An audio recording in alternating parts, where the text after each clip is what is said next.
User studies are going well. Hopefully you've started thinking about it at least. Is there any questions about that or anything we talked about last class? Yeah.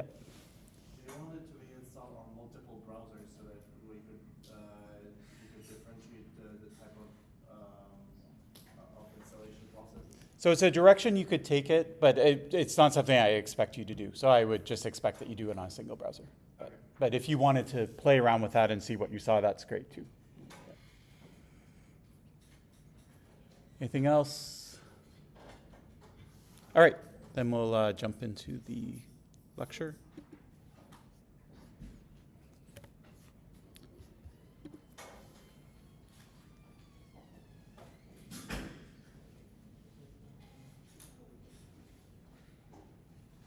Okay, so we're going to switch gears again. So it's a sort of brand new topic. This is the topic that we'll spend the next 3 lectures on, the last 3 lectures of the course, which is policies.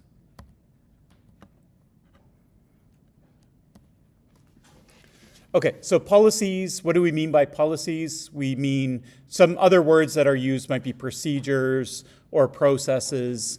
It's the kind of thing that like humans come up with, like rules, like I don't know, you're setting a password, you have to have a certain number of capital letters and numbers. That's a policy, okay?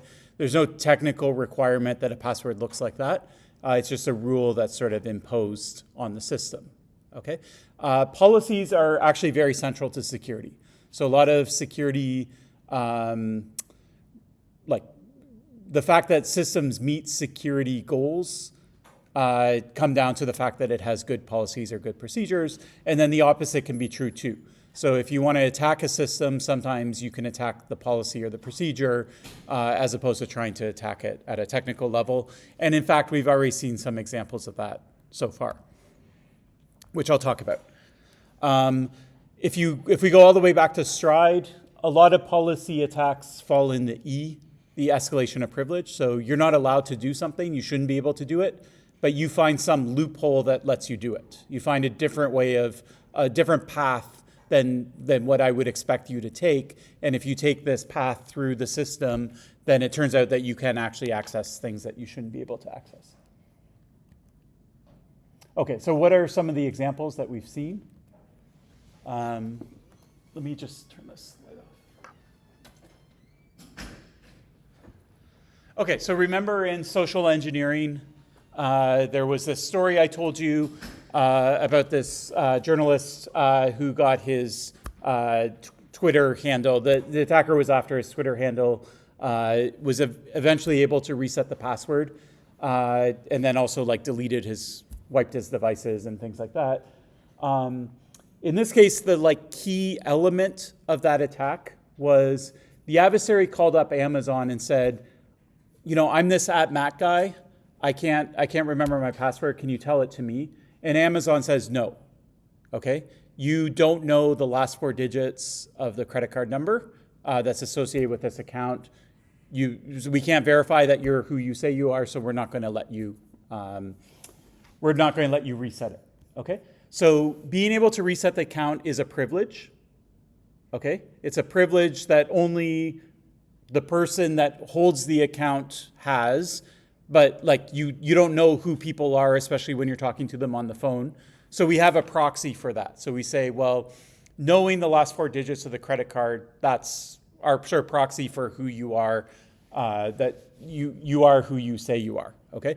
So there could be other people that would be able to reset the password because they know the last 4 digits, okay, but aren't that exact person, all right? Now, escalation of privilege would say, is there a way, I'm not privileged because I'm not that person and I don't know those last 4 digits.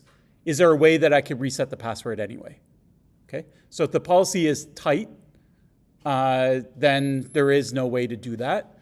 And if there's some other weird path that I can take and actually end up resetting the password, then we would say that's an escalation of privilege attack. Okay, so in this case, there was another path. So what the attacker did is they called up Amazon and said, I'm Matt Honan, I want to add a new credit card to my account. And Amazon said, great, we don't care whether you're Matt Honan or not. because who cares? You're just adding a credit card to the account. If you're someone else adding their credit card, well, then it just means more business for us. Who cares, right? So they said, great, we've added that new credit card to the account, hung up. Then the attacker called again and said, hi, I'm Matt Honan. I forgot my password. And they say, well, do you know the last 4 digits of your credit card? And they say, well, actually, I do. And then they give them the last 4 digits of the credit card that they just added. Okay, not the original credit card. That is a credit card. It is on the account. They did know the last 4 digits of it. So then they were able to reset the password. Okay, so that's an example of where the flaw in the policy was when the person called and said, I want to add a credit card to the account, they should have been subjected to the same authentication step as resetting the password, because ultimately that would allow the adversary to reset the password. We saw the example in getting SSL certificates or TLS certificates, HTTPS certificates. And so if I want the CA to sign a certificate for me, I have to prove that I own the domain. And then there's a procedure for that. There's a policy. So how does the CA figure out that you own the domain? Well, I'm going to send an email to admin@yourdomain.com. And if you can answer that email or click on a link on it, then I'll believe you. Okay? So that's an example of a policy. And then we shot down, we came up with maybe 5 attacks on those procedures where you could do things like, get a special email or intercept the email or attack DNS or, different things like that. Okay? Yeah. For the previous example, the credit card. Yeah. Amazon. Why didn't the Amazon support tell the attacker to simply go to your account and add the credit card you want to add to your account by yourself? Yeah, so they didn't. So they just had, the phone procedure was what it was and at the time. And Is there a policy to add the credit card to whatever account by phone? So this is probably an example where, you're thinking as a young student, right? But think of all the people that use Amazon, right? There's lots of people, they're elderly, maybe they're 80 years old. They use their computer sometimes. Obviously, they have an Amazon account, right? But they're not used to adding credit cards and things like that. They also phoning people and telling them because they're scared. They've heard so many horror stories of people losing their getting their bank accounts drained because they put their credit card online and things like that. So I assume that's why Amazon they have lots of options for lots of different people. And so I can't tell you what Amazon's thinking. I can just tell you that is what the policy was, and we can sort of guess at why. Yeah.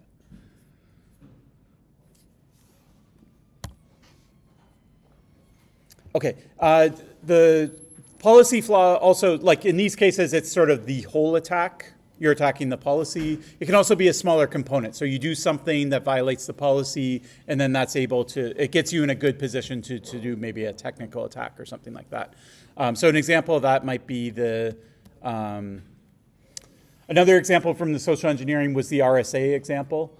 And so a policy could be, hey, you're not allowed to open any attachment that you get by email on a corporate network. Okay, that could be a policy that an organization would have, right? And in this case, the person, they clicked on the link, they got a malicious Excel file, and then that ended up. Ultimately, it turned into a big technical attack. But anyways, that's another example of a sort of a policy, enforcing security at the policy level rather than at the technical level. Okay, why are we talking about policies here in this course? So 2 reasons. One, like some of the other topics like usability and social engineering, they aren't really covered by our core courses. Okay, so you're going to take a crypto course, you're going to take network security, you'll take operating system security. And so in this course, I try and pick up on a few things that kind of fall through the cracks that I think are just as important to security. And the second thing is that unlike usability where there's really good methodologies, I'm actually showing this to you for kind of the opposite reason, which is that there are no good methodologies. How does Amazon figure out that, we need to ask people to authenticate themselves before adding a credit card, right? You can't run software that tells you that, right? So how do you even figure out that your policy doesn't have loopholes in it, okay? So this is sort of aspirational for you. So you could think about like how is it that we would actually figure out whether policies have loopholes in them or not. And I will give some hints at the very end of the lecture, but for now I'm just going to show you 3 examples, one this class, one next class, and one the class after, of policies that are pretty important that have security ramifications, and we can see we can get our heads around what they are, and then we can think about how we fix them. Okay, so today we're going to do an example. Actually, I'll give you a bunch of little examples, like just like one bullet point examples, but then later we'll go through airport security. So that will be our example. I chose this one because we probably all flown before, so you've all gone through airport security. It's something we understand. And so it's sort of a fun example to just sort of think about what all the security implications are. Then next class, we'll do something a little more nerdy or technical. We'll look at a policy that your browser uses as it relates to cookies. So if a website wants to set cookies, do you allow it? Do you not allow it? If you're on one website, but you have a cookie for another website, does that cookie go with your traffic or not? There's a bunch of policy decisions there. And then the class after, there's a very related policy called the same origin policy that's also implemented by browsers, and it governs JavaScript. So it's, again, similar kind of questions. Like, I'm on website A, but there's an iframe from website B, and there's JavaScript running inside the iframe. Like, what can it do? What can it see? Can it see website A? Can it see website B? Can it see the cookies? Like what? How do you figure out how to contain JavaScript, or do you let it do whatever it wants to anything that's on the website? So there's a set of policies. Well, there's one big policy called the same origin policy that covers that. Both of these policies are kind of not intuitive. They might not be the thing that you think would be the result, and it leads to trouble. Okay? So on the cookie side, there's a big class of attacks called cross-site request forgery that basically is just people not really understanding what the policy was, designing websites using common sense, and then getting wrecked by the fact that they didn't really understand the policy. And then on the same origin policy side, there's a big class of attacks called cross-site scripting. Same idea. It's just you sort of think you know what a browser would do. You make some assumptions, you code up your website, and you don't stop and think. And then all of a sudden, there's problems with it. Okay, so what are some quick examples of policies that relate to security? So password policies I mentioned. So you might require, for example, that a password has a certain number of characters. You might require that it has certain categories of characters, like a capital letter, a small case letter, a number, a special character, that type of thing. These types of policies don't really work that well, I would say. So they don't necessarily create better passwords. People will just take a simple password and then add 1, 2, 3, 4 and an exclamation mark or something like that to satisfy the policy. So it doesn't necessarily sort of achieve its goal. And password crackers also know about these rules, and so password crackers can try lots of different variants of standard easy passwords and just throw in the other things to make it satisfy the policy. Another thing that is actually a pretty bad, I would say, privacy policy, or password policy, but people thought was good, is the idea of forcing you to reset your password every 6 months, every year, or something like that. Okay, so this is something you almost never see anymore, but you used to see it a long time ago. I still see it, for example, my telephone, which is in my office, which I never use, so don't ever call me. I barely ever, I check the voicemail maybe once a year or whatever, but every year that I check it, I have to reset the password because they have some policy where you have to check it, or you have to change it. It's not good because if you're memorizing passwords, then you're creating more burden for the user. Okay? A better approach is actually just to have a password manager generate a large random password. And it doesn't actually matter. It could be all numbers. If it's 24 digits, only numbers, but they're purely random or computationally random, that's a strong password. Okay, so the forcing capital letters. But anyways, your password manager will figure all that stuff out now. Another very sensible thing is we actually have lots of passwords that people have used, and we know what they are because they leaked from websites. And so another thing that websites may do is when you go to set your password, it might see, oh, that's a password that I've seen in these leaks before. You shouldn't use that particular password. Someone's going to guess that right away. And so I know I use Apple Keychain, so it's a password manager. It syncs my password, and it also warns me when my passwords have shown up in a leak. Now, if it's a randomly generated password, it probably will never show up in a leak. But anyways, or at least it's only for that one website, anyways. Privacy policies. So this is something, if you go to any website, you'll see like terms of service, privacy policies. It's a big legal document. You can read through it. No one probably reads through it until there's a problem. Then you might read through it. But that's something that exists on all websites. Another sort of fun story is Facebook a while ago turned on two-factor authentication. So now when you log in, you get a code. And so their initial version of two-factor was we'll send a text message to your phone. It will have a one-time password. You can type that in when you're authenticating. But then Facebook got in trouble because they sold everyone's phone numbers. So now they know your phone number, right? So they're ostensibly doing this thing to increase their security, but in reality, it's also like boosting their ability as a data broker to have different datas available to them. Another sort of controversial thing, so Apple, I think it did actually make it into the iPhone. It was sort of announced, and then I kind of lost track of whether it actually is in the iPhones now or if it was announced and then got killed. But I think it actually exists. But the idea was that if you have images, well, if you take a picture or maybe if you just import it, they'll do some AI on the picture. And if it looks like something illicit, then it will actually report it to the police. So the main category would be some form of child pornography.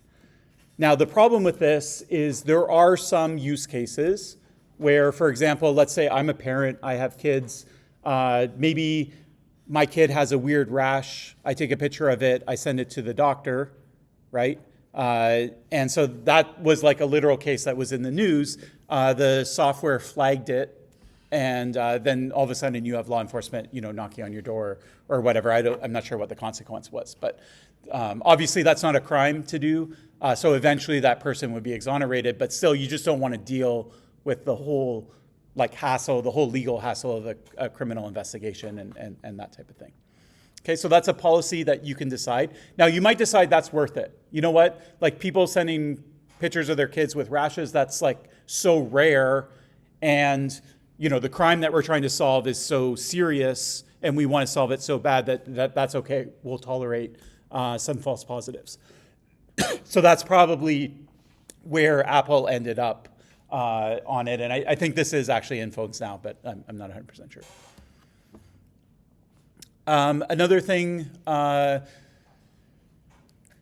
this also came out of a court case. Actually, I think I have an example of it.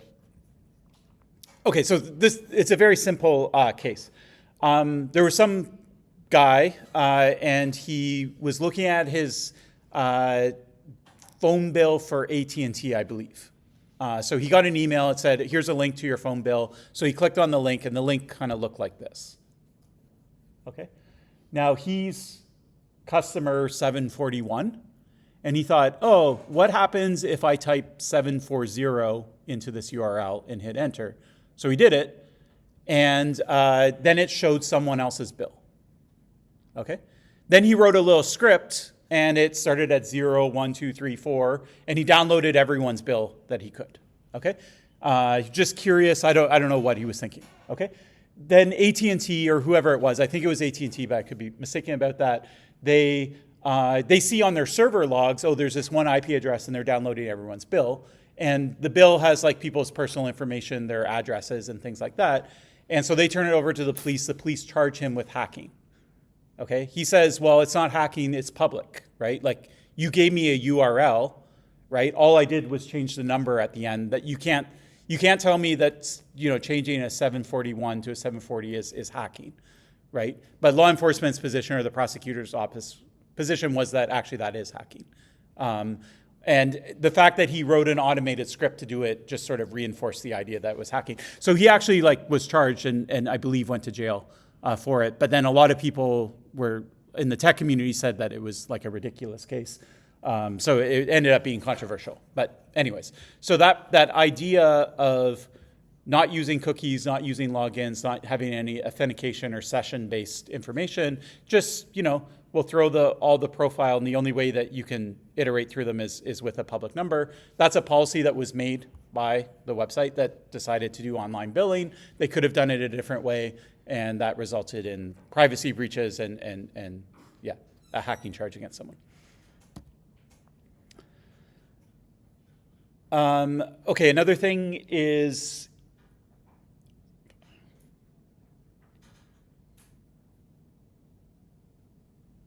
I actually forget what the story is here. But yeah, so anyways, you do have lots of, there's a lot of cloud computing. And so in cloud computing, you run your processes on a cloud.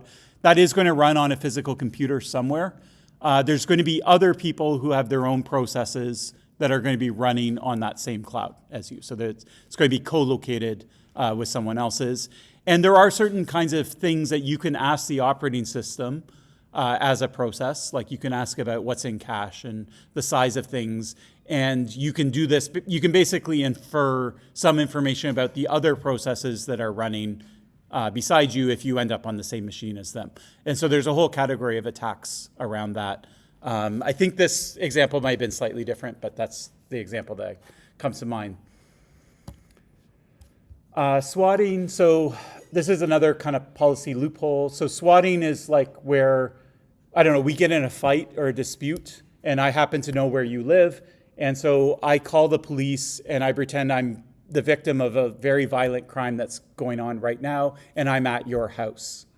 So I give them your address. Then the police show up to the house, but because it's a sort of violent crime that I'm sort of painting the picture of over the phone, they don't just, it's not like one officer shows up and knocks on the door. They bring the SWAT team, which is like the police and the heavy military, with automatic weapons and helmets and bulletproof vests and all that type of stuff. And they just storm the house immediately. And there's lots of incidents where people accidentally get shot, right? If you're running around in the house or something like that, there's a lot of things that could go wrong. It's a high tension sort of situation. And even if no one gets shot, it still is very scary if you're on the other end of it, right?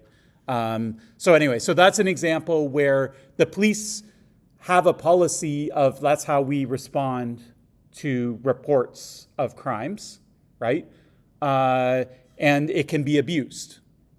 Okay. Now, what's a different policy that the police could take? Well, they could say, well, we're not going to send the SWAT team every time we get one of these phone calls, but then sometimes the phone calls are real, right? And if they don't send the SWAT team, right, then they're not able to respond to the incident, right? So you can't, you're sort of stuck in this position where you're going to set a policy. There's going to be false positives or false negatives depending on how you set the policy.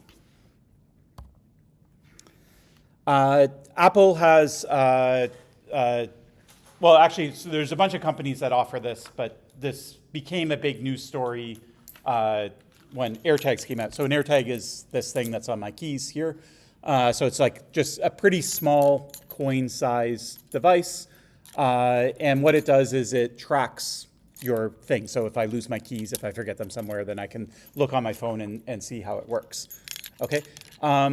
First off, just for interest, how does this actually work? How does this know where it is in space and time? Yeah. It emits, it's like an RFID card that goes through a specific connection to Wi-Fi through all the different iPhones and Apple products nearby. Okay. So that's correct. But let me ask it in a slightly different way.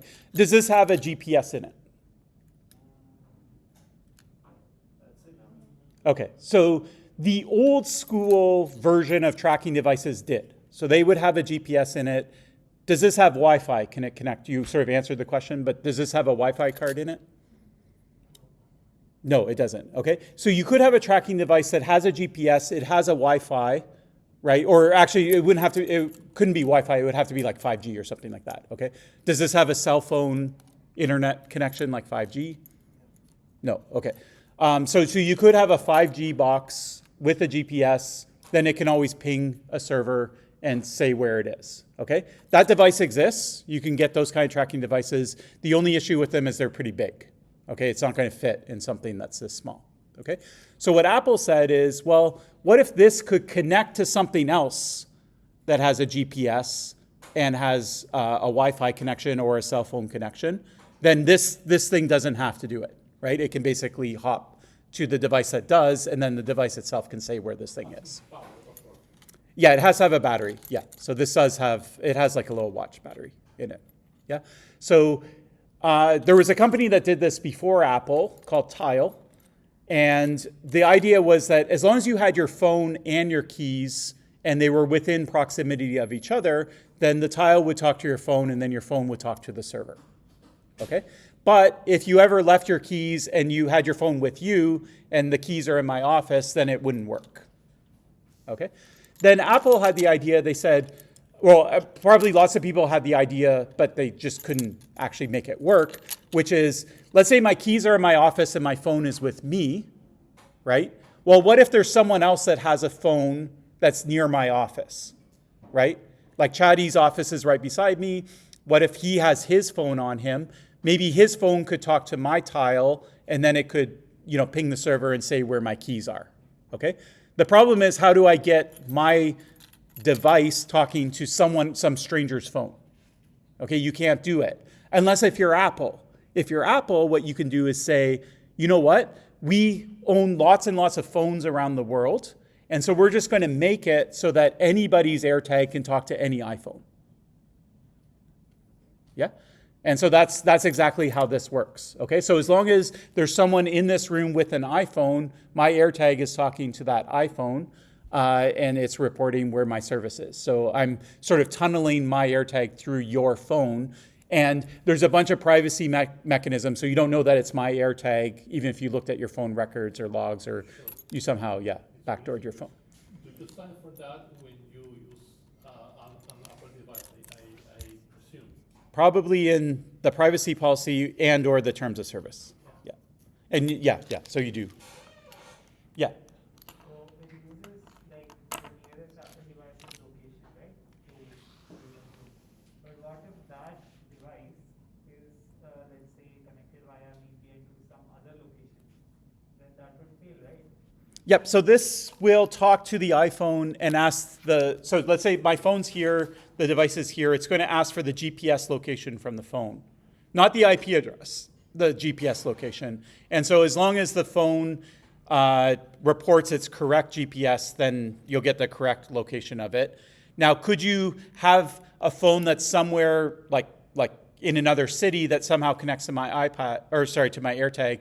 The answer is no, but you could do like a wormhole kind of attack where you have a device that relays it to another device that sends it.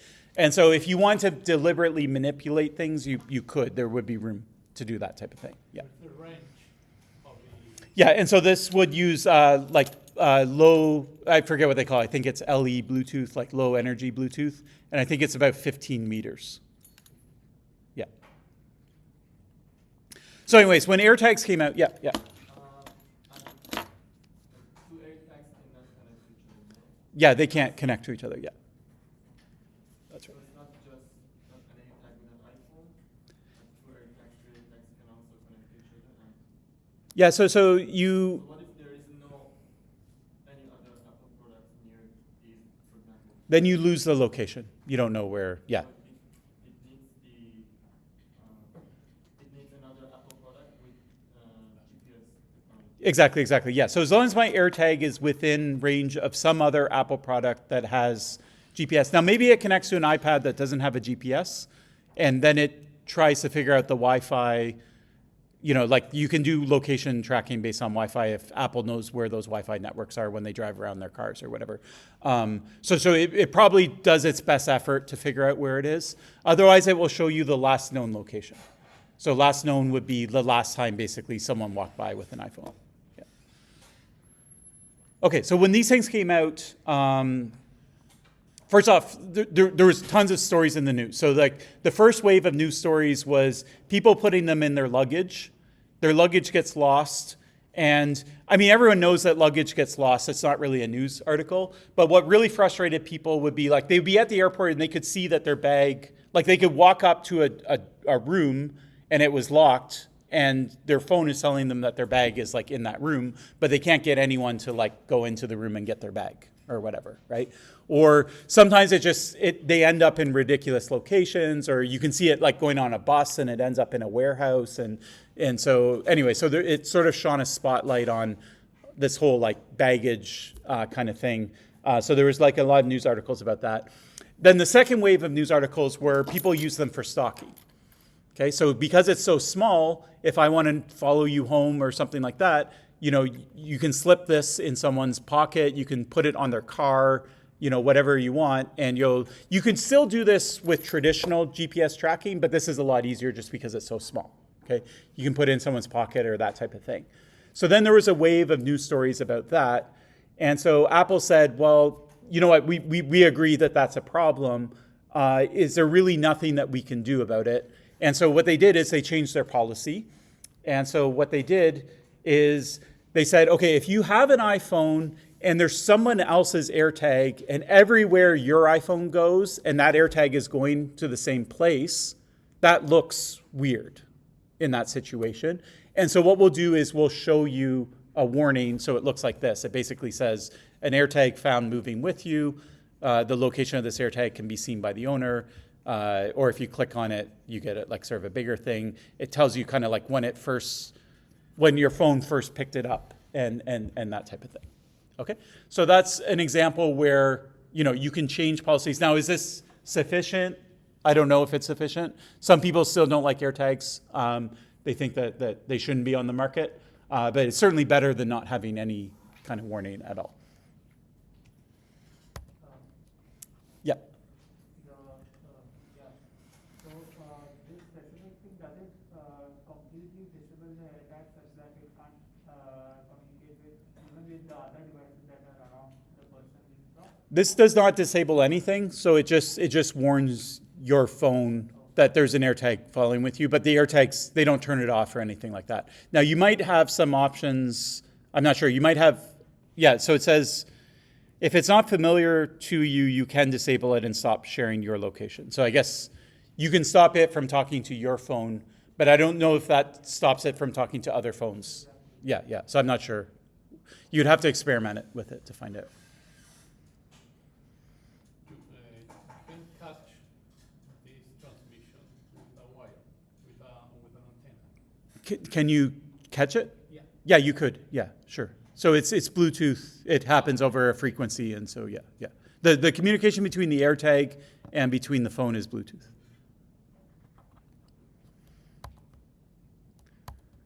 Okay, there's a nice paper called Security Policy Audits, Why and How, and there was a couple of examples here I thought I would pull out of this paper.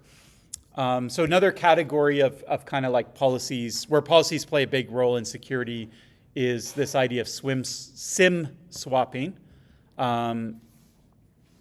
Okay, so what's SIM swapping? So let's say I have this phone, and I have a phone number, okay? Someone calls, you call my phone number, right? How is it that this piece of hardware rings when you call my phone number? Okay, what is it that binds that phone number to this piece of hardware? The SIM card. Okay, so there's a SIM card. So what is a SIM card? Or what's it for?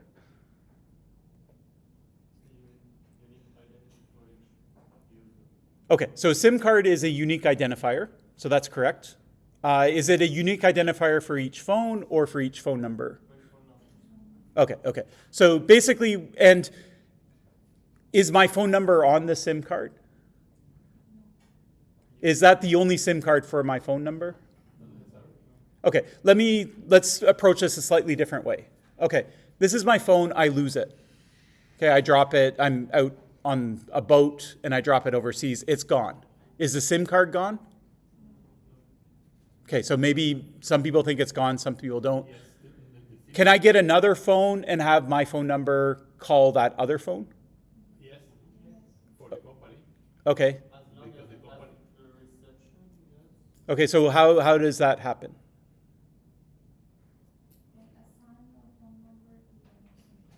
Okay, and so this SIM card goes away. It's gone. It's in the phone. Okay, and then I get a new SIM card, a new phone, and I need a new binding between my phone number and the SIM number. Yeah? Okay, so that's exactly right. Okay, so you have a phone number. It's managed by Bell or whoever your phone provider is. There's a million SIM cards in the world, and you can use any SIM card you want. Okay, there isn't one SIM card for your phone. There's a whole bunch of them. They're all unique. They all have a unique number. You can use any SIM card you want. When you call Bell or you go in person or whatever, what they're doing is they're updating their database that says, okay, this SIM card matches this phone number. Okay, then you take that SIM card and you stick it in a piece of hardware like a phone like this. Okay, now let's say I get a new phone and I move the SIM card from this phone to my new phone. Does my new phone now ring? It does, right? Because they get the call, they map it to that SIM card. It goes out on its network and it's like, okay, what device has this SIM number? And now it's in a new phone. That's fine. Okay. Now, sometimes they'll do things to lock it to the phone, or like if you put it in a new phone, like it won't work. But that's like some policy stuff that's added on top by the phone company. Okay. But basically, phone numbers are attached to SIM cards. SIM cards are put into phones. Okay. So if I want to steal your phone, why would I want to steal your phone? Well, let's say I know your password for an account, but you have two-factor authentication. Okay, so I can't get your one-time code. It's being sent to your phone, or at least it's an option. A lot of websites, they might have different authentication options, but you can usually always fall back to just text me the number. Okay, so I want your phone number. What can I do? Basically, I have three options. I could steal your phone. That's fine, but it might be locked or something like that. But I could steal it, try and unlock it. I could take the SIM card out of your phone, put it in an unlocked phone, then I get the message. Okay? Or I could just call up Bell and say, I'm you. I lost my phone. I have a new one. Can you now put my number over to my new phone, my new SIM card? Okay? So all three of those options work. Which do you think is the easiest to do? Probably calling Bell, right? Because I don't have to know you. I don't have to ever seen you or got physical access of your phone. I need no physical access to you. I could do it from another country in the world and try and steal your phone number. Okay? So telephone companies get these calls all the time, right? Of people trying to swap out phone numbers. And sometimes it's legitimate. People do lose their phones and they do need to legitimately do it. Okay? So they're in that space, just like password resets, where they can't just say no every time someone asks for it, because sometimes people do lose their phones. So they have to try and differentiate, is this actually the real person, or if it's not? And if they get the wrong person, or if they get tricked, then it's not just like, oh, someone has your phone number, they get your phone calls. It's like, well, now because of two-factor authentication and reset password codes and all that kind of stuff, you don't know what the consequences are of losing your phone number. Yeah. But whenever you lose your SIM card, you go ask for another one, so the older one will get disabled. Yeah, that's right. Yeah. So how can attacker? That's fine. So I'll call them, say I'm you. They'll disable your SIM card. They'll enable mine. You'll notice you'll be like trying to make phone calls and your phone's not working anymore, but that's it. Yeah. In order to do this, I would at the very least need to know what the phone number of the victim is, right? Yeah. So you would have to know some basic information, like who you were attacking, maybe their account information, their phone number, and things like that. What else could the phone company ask for? So, The address, okay. Yeah. Okay. Okay. So it could be some security questions that you set up. It might be banking information that they happen to have on file, those types of things. So what the researchers did in this paper is they actually called, 50 different phone companies and said, hi, I'm so-and-so, I want to swap my SIM card.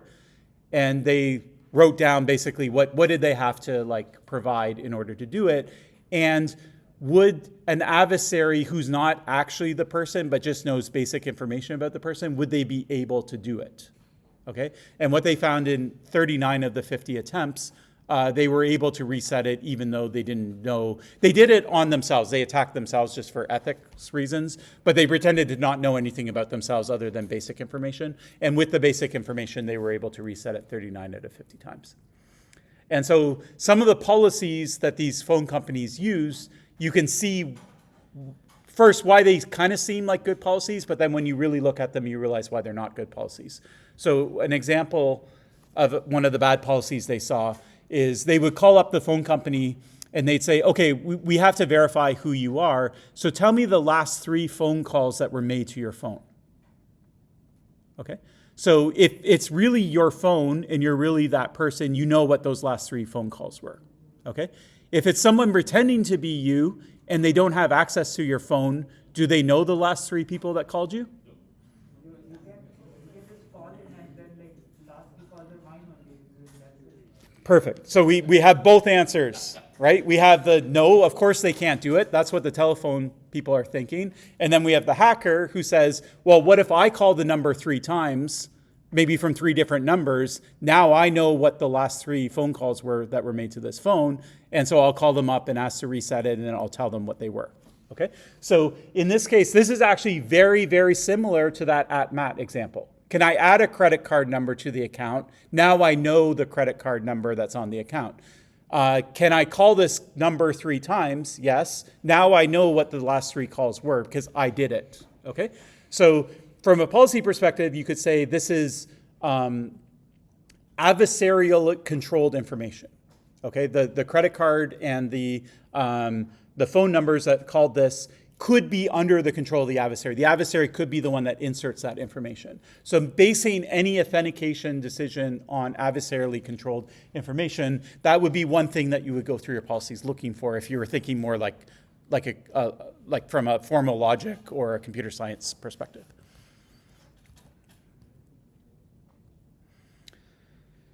Anyways, so you can read the paper. They have lots of other examples. I won't go through all of them. Another thing that they notice too is that sometimes people will give up their accounts. So they'll give up their SIM number, and then the phone company will recycle that number. So it will give it to someone else. But if the person hadn't reset their phone with all of their online accounts, then those accounts are still trying to access that phone number even though it's no longer with them. So you could get a new phone and a new SIM card, and all of a sudden you're getting these text messages about like 2-factor authentication codes and things like that that are intended for the last person that owned, not your phone number, but your SIM number. Okay, so they don't have to have had the same phone number, but that would also be a threat too if you recycle phone numbers. But even if you just recycle the SIM numbers, then so they found a bunch of instances of companies that recycle SIM. And then there's a bunch of news articles about, particularly in cryptocurrency, there's a lot of 2-factor authentication kind of stuff. And so like people losing millions of dollars because of SIM swapping attacks, or SIM swapping was the basic component of the attack.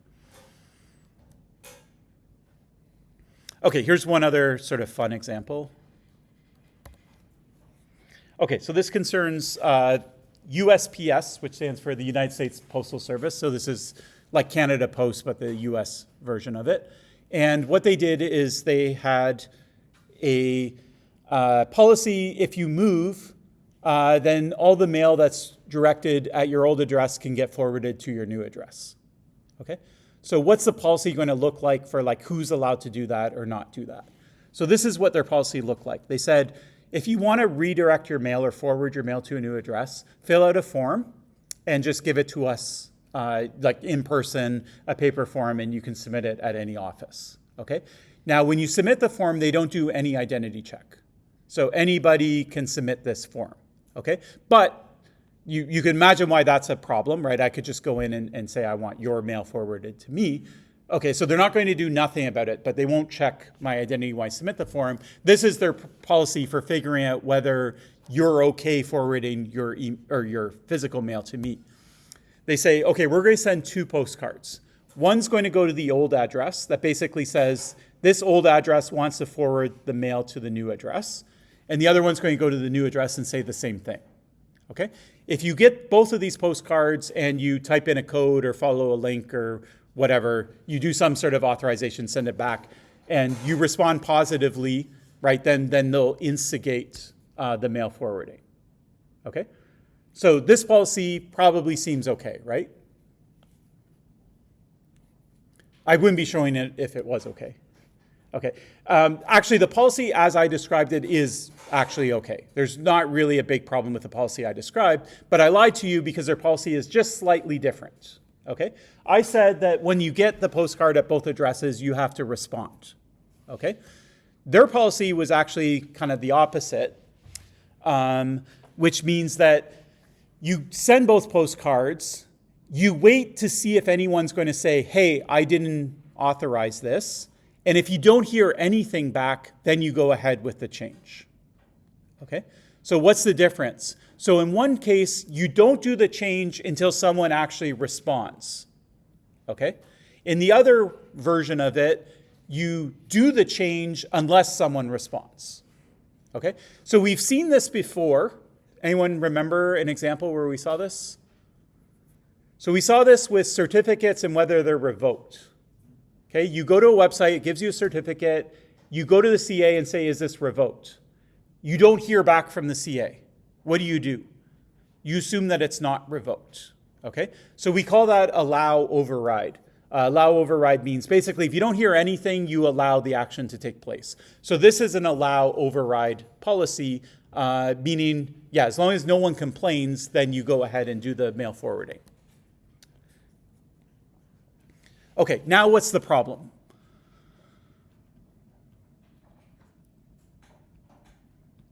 All right, so I want to steal your mail. So I submit the form. I get a postcard to my new address. That's fine. I'm trying to get your mail at my new address, so I don't respond. Okay? The threat is that you get the postcard to your old address.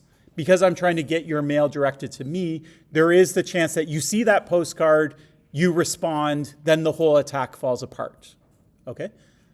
All right? So am I never going to be successful in that attack because of that? Is there any circumstance where maybe the attack works? Okay. So you get a postcard in the mail and you just don't notice. Is that possible? Yeah, of course, right? You get so much mail, you don't notice it. What happens? Well, then all your mail gets forwarded because you failed to respond. Okay? You accidentally throw it away. Maybe you notice and you're like, oh yeah, I have to cancel this. I'll put in my to-do pile of mail. And then too much time goes by and you forget to respond. Okay? Then it goes through. What if I just go to your house just at one time when I know that postcard's coming, I pull it out of your mailbox and walk away? Okay? Then you never see it either, and then all your mail gets forwarded to me. Okay? So there's a lot of scenarios you can imagine where this is going to break down. So anyway, the news story is sort of outlining the fact that this flaw exists, that USPS had known about it for years, but they didn't do anything to correct it. And then there was a pretty fun story that I liked in it, where somebody had managed to get all of UPS, so UPS is another postal service, not USPS, but just UPS. Basically, they had filled out one of those forms and said, I want all UPS headquarter mail forwarded to my address. Presumably, the postcard gets sent, but this is a big corporation. You can imagine the amount of mail that they get. What's the chances that that thing gets lost and no one responds to it? Or maybe someone looks at it, but they don't know what it is. They don't know what to do with it. You could imagine lots and lots of things, okay? So somehow they don't respond to that postcard. And so this mail starts getting delivered to the person who had done the attack. The problem with it is it was so much mail, and this person was just living in an apartment, that they didn't have anywhere to put the mail. That's how much mail it was. And so they started storing it in their bathtub. And so they had a bathtub full of letters from UPS. And UPS gets so much mail, and it's a big corporation, and there's so many people involved, that they themselves didn't even notice that the mail was missing. Okay? So I don't know why, but anyways, they didn't. So it took it says it took 3 months for them to notice that, oh, something's weird. We haven't got a lot of mail in it. And anyway, so then the fraudster some of them were paychecks and things like that. And so he started cashing them. and then got caught. And then the police went and investigated. And then when they investigated it, they realized that this was the whole like kind of fraud behind it. Okay, so how can we stop this? Change the policy. Yeah, so we could change the policy, and then what policy change could we actually make? Like if no action is taken, Right. then don't do the change. Okay, yeah. So the way I see it is there's two things actually you could do. So the one is to change to a deny override. So you can still do the 2 postcards. That's fine. But you need to actively submit it, and then the mail forwarding would go through. The other thing you could do is the ID check when you submit the form. So basically, you can't submit the form unless if you prove that you live at the old address in the first place. Sorry, just to pause back a little bit. Yeah. How was the fraudster able to cash the check? I thought the beneficiary name would be using the check. Yeah, so that's how they got caught, probably. So you can't. It's sort of it's not like a black and white line of like, can you cash a check or not? Like, you can always try to cash a check, and sometimes the bank won't check. Or, like, for example, I don't know, my daughter just got a birthday card. There was a check. It's in her name. She's not on my bank account, but I cashed it anyway, and the bank didn't complain, right? So, like, the degree to which they check, I'm not sure. So they were able to get some of the money, but then it also got flagged. So somewhere down the line, that's eventually how it unraveled, is because they got caught cashing checks that they shouldn't have got cashed. Yeah. So the whole check thing is kind of, there's not as much authentication around cashing a check as you might think, especially now when you can just take a picture with your phone of the check and deposit it. Yeah. Okay. So anyway, so that's it for the quick examples. Any other questions or comments on them? Yeah. So have they changed it since?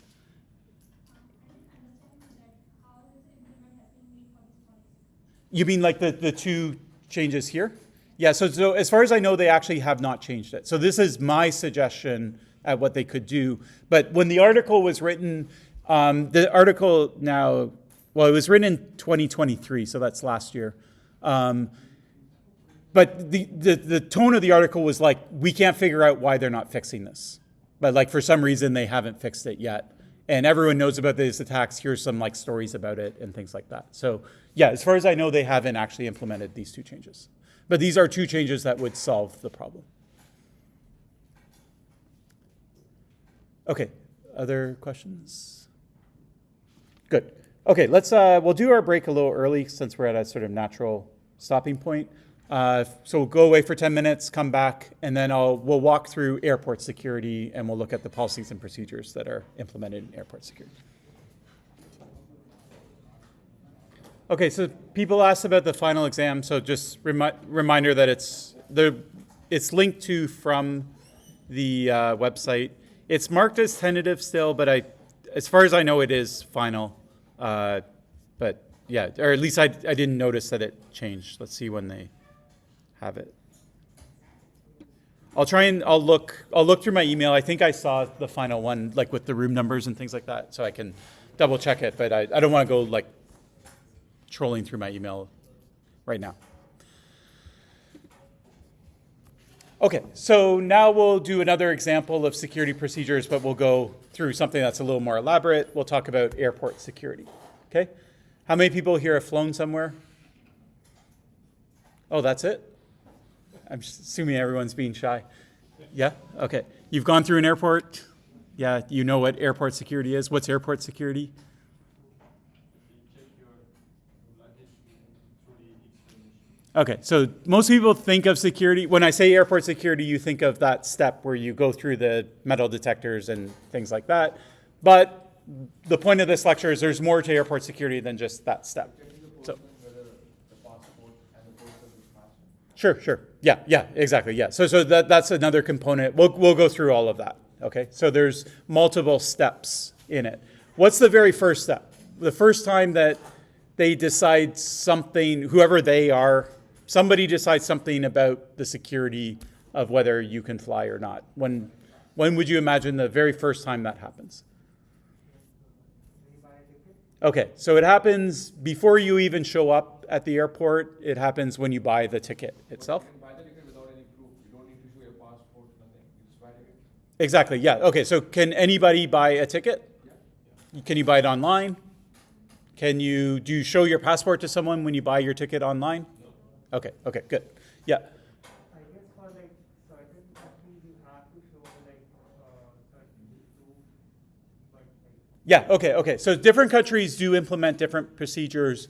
Most of what I go through will either be Canada or the US. So sometimes I'll say this is what they do in the US. It's different than Canada. It's not meant to reflect other countries or things like that. But anyways, as far as Canada is concerned, you can book a ticket online. What do you need to book a ticket? Money, yes, thank you. A credit card, yeah. So you need a way of paying it. If I buy a ticket and then I can't fly it, can I give it to you? Oh, why not? Okay. So I do assert what my name is. They don't do an ID check, but I at least have to assert what it is. Okay. Usually I would give my passport number. It might differ if I'm flying within Canada.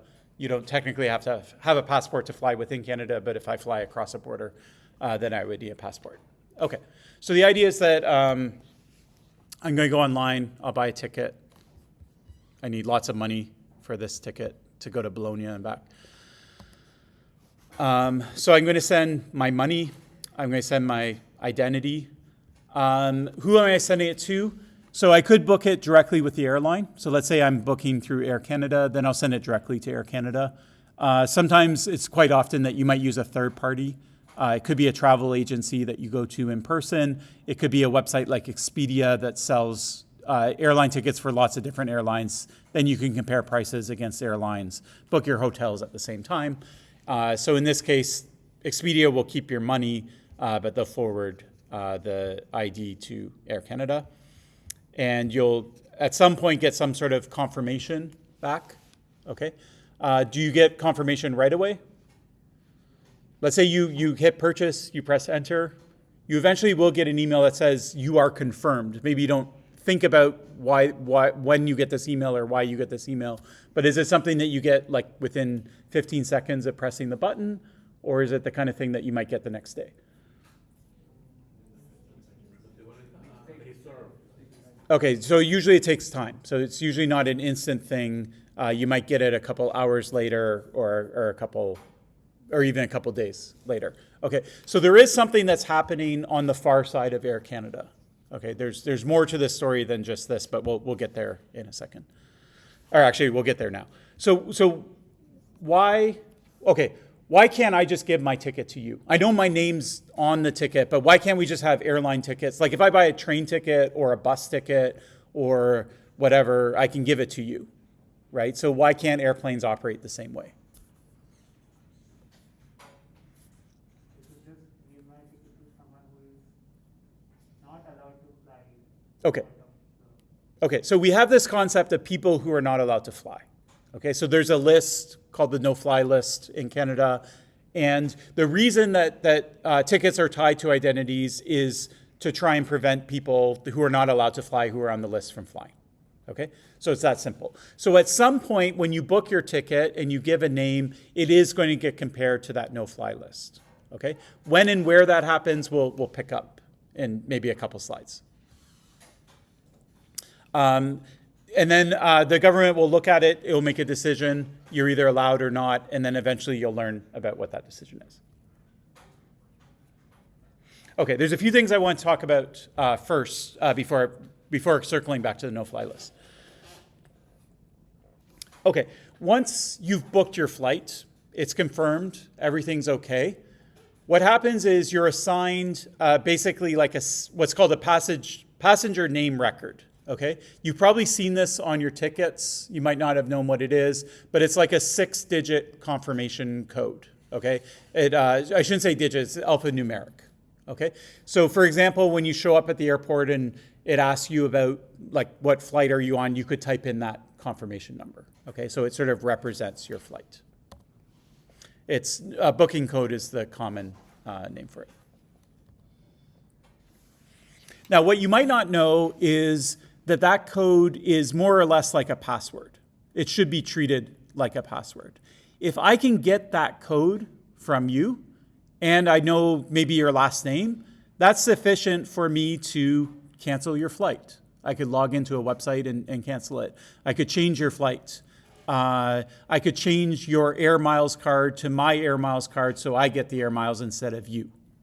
Okay?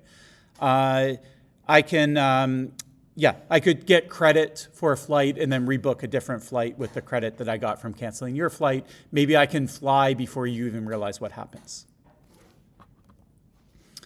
I can do this. I don't have to go talk to a human to do this. I can just do it from a website itself. Okay, so your PNR is more or less like a password. Do people treat it like a password? No, they don't. Okay, if I want to get your PNR, how could I possibly get it? If you have a travel agency, Okay. travel agent, you are booking a ticket for me. Okay, so anyone that's sort of on the communication path of booking your ticket or seeing the tickets, they could write it down. Yeah. Okay, so if I see the ticket, not even get it. Let's say you're walking around. Do you ever walk around with the boarding pass in your hand, right? Just because it's easier because you know you're going to have to show it, right? I'm standing behind you in line, right? And you're just holding your boarding pass out. Can I see what your boarding pass is? Yeah? Can I see your last name? It's probably on the ticket too, right? Do I have a cell phone in my pocket? Okay, I can do any of these attacks standing behind you in line just because you're holding your boarding pass, okay? Let's say your boarding pass, you're very protective of it. It's in your wallet, it's in your purse, whatever. So I can't see that. You're probably you have your luggage with you, right? It might have a tag on it. Well, guess what's on like every luggage tag? Name and this code. Okay, so this code is on the luggage. So even if you're sitting there and your bags are already tagged, then I can just look at the tag that's on your bag in front of it and grab it. Okay, so it gets passed around by email, it's printed on boarding passes, it's printed on luggage tags. It's not that hard to obtain. The other thing about it is it's not fully random. So even if I don't have physical access, I might still be able to guess it. Or maybe I don't care that it's you. I'm not trying to attack you. I'm just trying to get somebody who's on that particular flight or someone who's flying that day. It's not a completely random thing. So like the first couple of characters will be set, like Air Canada always uses the same characters, right? And the date that it's on, like all the flights from Air Canada on a certain date, they'll all start a certain way, right? And so I could just exhaustively search and try and find some valid ones, and I'd be able to do it. I need the last name to go along with it, but I could do like a common last name and then just try a bunch of codes, and eventually I'll find something. Yeah. When you land in your destination, is the PNR as important as before? Or? Yeah, so I would say it's only really important beforehand, because most of these things are things that I would do before. Yeah. Okay, so now you bought your ticket. All right, so that's fine. So what's the next thing that you do? You verify your identity with your ticket. The ticket says the same name as the passport, and the passport photo matches. Okay, so where and when is this happening? When you go to bags, you give the bags to them, and Okay. So I'm at the airport at this point. Yeah, and yeah, go ahead. But before that, you also have to actually log on to the airline website and actually like check it, right?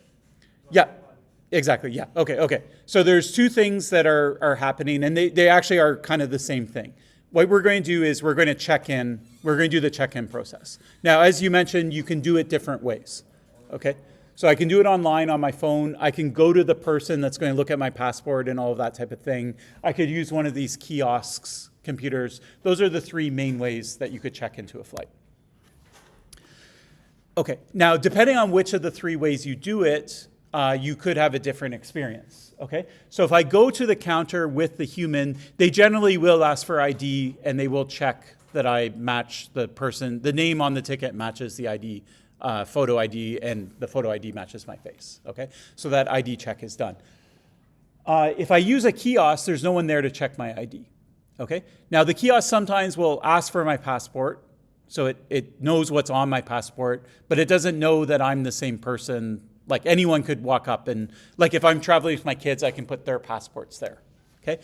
Sometimes it will take a picture of you, okay? That tends to happen more at the kiosk at border control as opposed to the one where you check in. So in Canada, when you check in, you don't do a face scan. I believe in the US, you might do it, okay? If you do it online from your phone, You don't have to do anything, okay? You don't have to show your face. You don't put in your passport or anything like that, okay? So is it possible to get past the check-in site without talking to a human being or ever have your ID checked? It is, okay? I booked a ticket online. I check in online. Now I can bypass all of this stuff if I'm not checking a bag, right? And I can go straight to security and no, I've never talked to a human being at any point, okay? So just keep that in mind.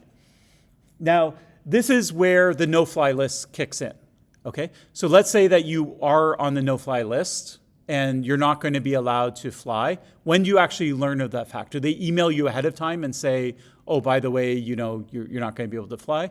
So maybe they do. I don't know all the ins and outs, but the types of things that get reported in the news, it seems to happen when you actually check in. So you show up on the airport, you have no idea that you're going to be denied boarding, but you are, and you learn about it because you're not able to check in.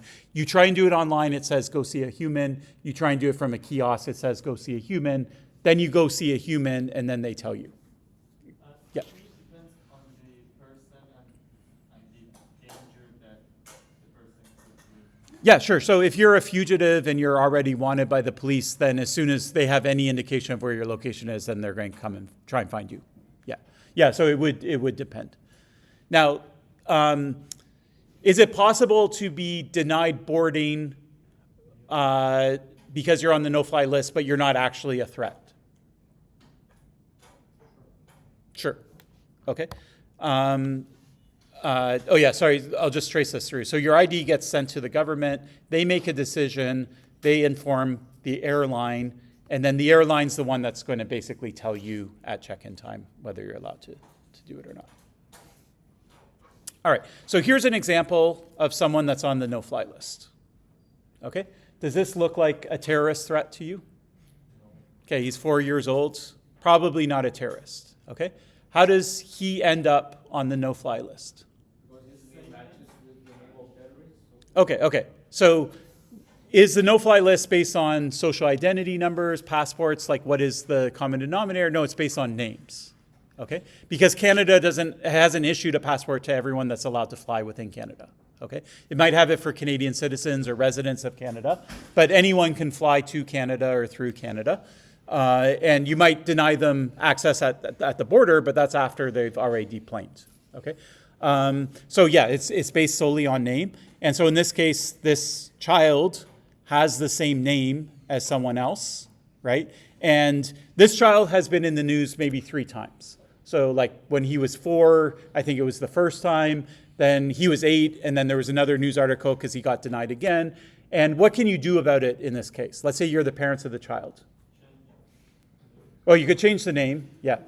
Short of that, the answer is no one really knows, okay? This is like classified top secret thing. You can't see the list. You don't know whether you're on it.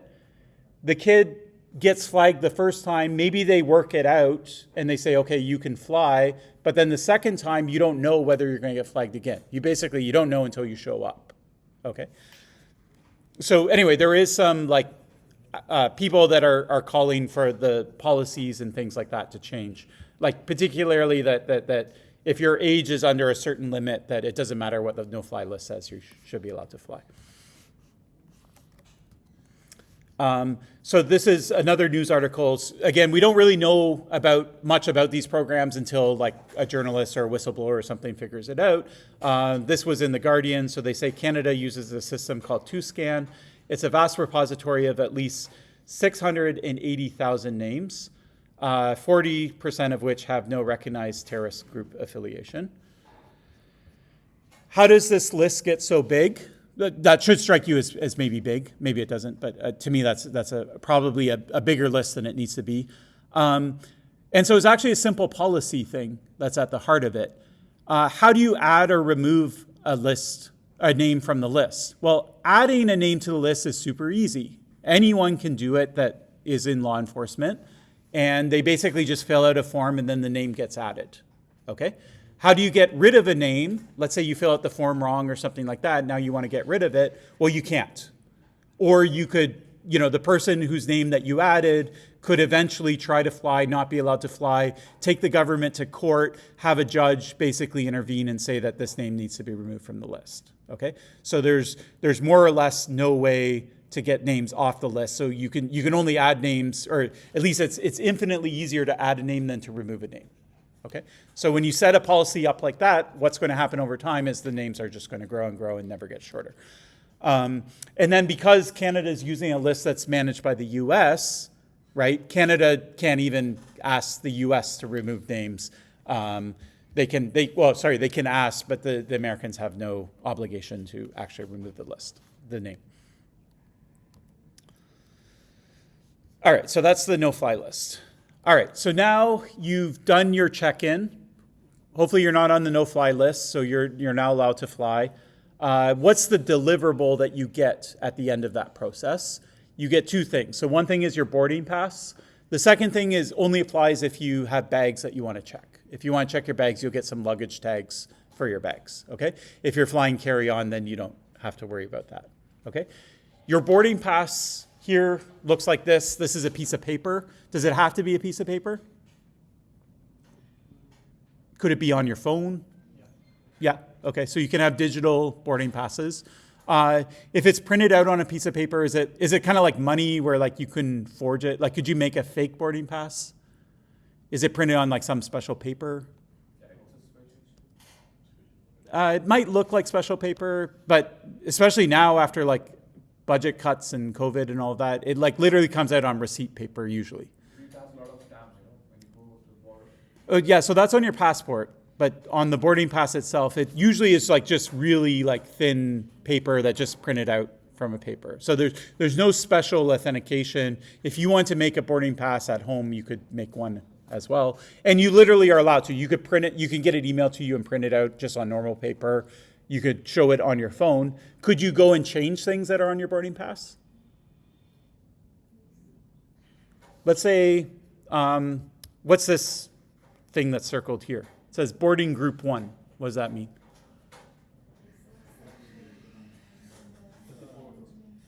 Okay, so when I get on the plane eventually, right, people get to board in different orders. Would you like to be the first on the plane or the last? Usually the first, right? If you have overhead bags to put in the overhead luggage compartment and things like that, you would prefer to go first, right?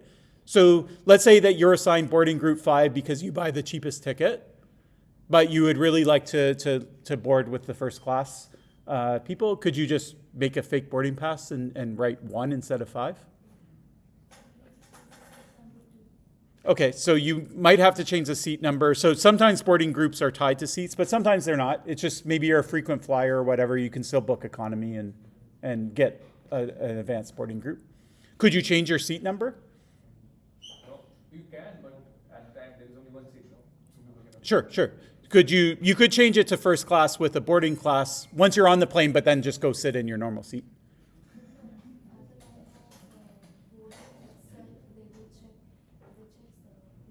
Okay. So there is a check that's being done. So when you go to when you board the plane, you do show your boarding pass, they scan it, they have a computer. Okay.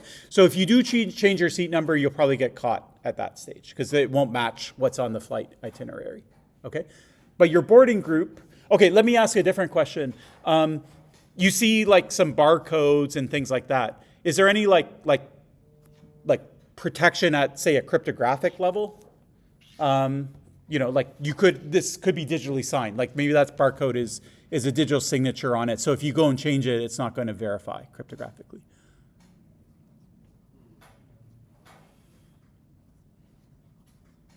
Okay, so it is possible, which was the answer. I can tell you right now that is not digitally signed. The code for the thing that scans it generally does not have that kind of thing. It's very simple. Okay. So it's going to either scan this or the QR code that's on your phone. But what's your point? That Like I've seen code that does that stuff. It's really simple. It's not that complicated. okay. But I haven't even seen the code that does it. I can just look at that barcode and tell you there's no digital signature there. Why? Because you can simply take a screenshot at it and use it without the official paper. Okay, so I could copy that exact thing on it, but my point is that the boarding pass wouldn't match. So like say I have like some sort of device, I scan it.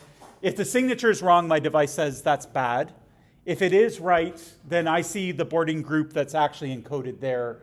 And you might have printed 1, but I'm going to see 4 on my screen. So it doesn't help you to have something that's printed. Okay, the reason I know is because it's not big enough. Digital signatures are big. Okay, there's not enough bits. If you wanted to put a digital signature in a QR code, it's going to take up like half of that boarding pass. You could fit it on a boarding pass, but you're not going to get it in something that's that small. Okay, and then the other thing you could do is you could actually decode it. So you can get readers and look at it, and you can see that it's not encrypted. And in fact, you can see all the information that's encoded in it, and it's pretty simple to figure out if you want to change the information, how to change the barcode as well to match the information that you encoded. Okay, so there was actually someone that made a little web tool where you could just type in whatever you wanted, and then you could print out a boarding pass that you wanted. So what are the things that you might want to change? So notice you have your name. If you change your name, well, first off, you could change your name, okay? But if they're going to match it to a passport, then it's not going to match, okay?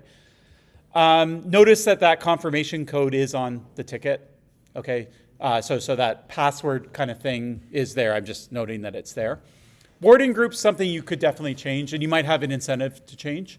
The other thing is this is an American ticket. It says TSA pre-check. Does anyone know what that is? Is that security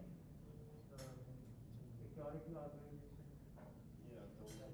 Yeah, the TSA is normally the people who go through who make you go through the metal detector and all that. So TSA pre-validated means you can probably skip that step.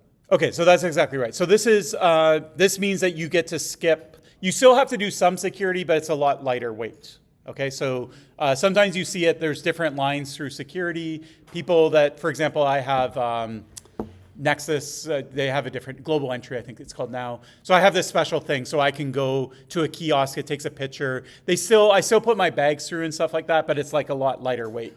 And then if you don't have that, you have to go through another thing. So I could use TSA Pre if I wanted. If you weren't part of that program, you couldn't. But you could just print out a boarding pass that says it, and no one's going to check. They're just going to look at your boarding pass and say, oh, okay, then go to this line instead of this other line. Okay? So these are two things that you might actually want to change.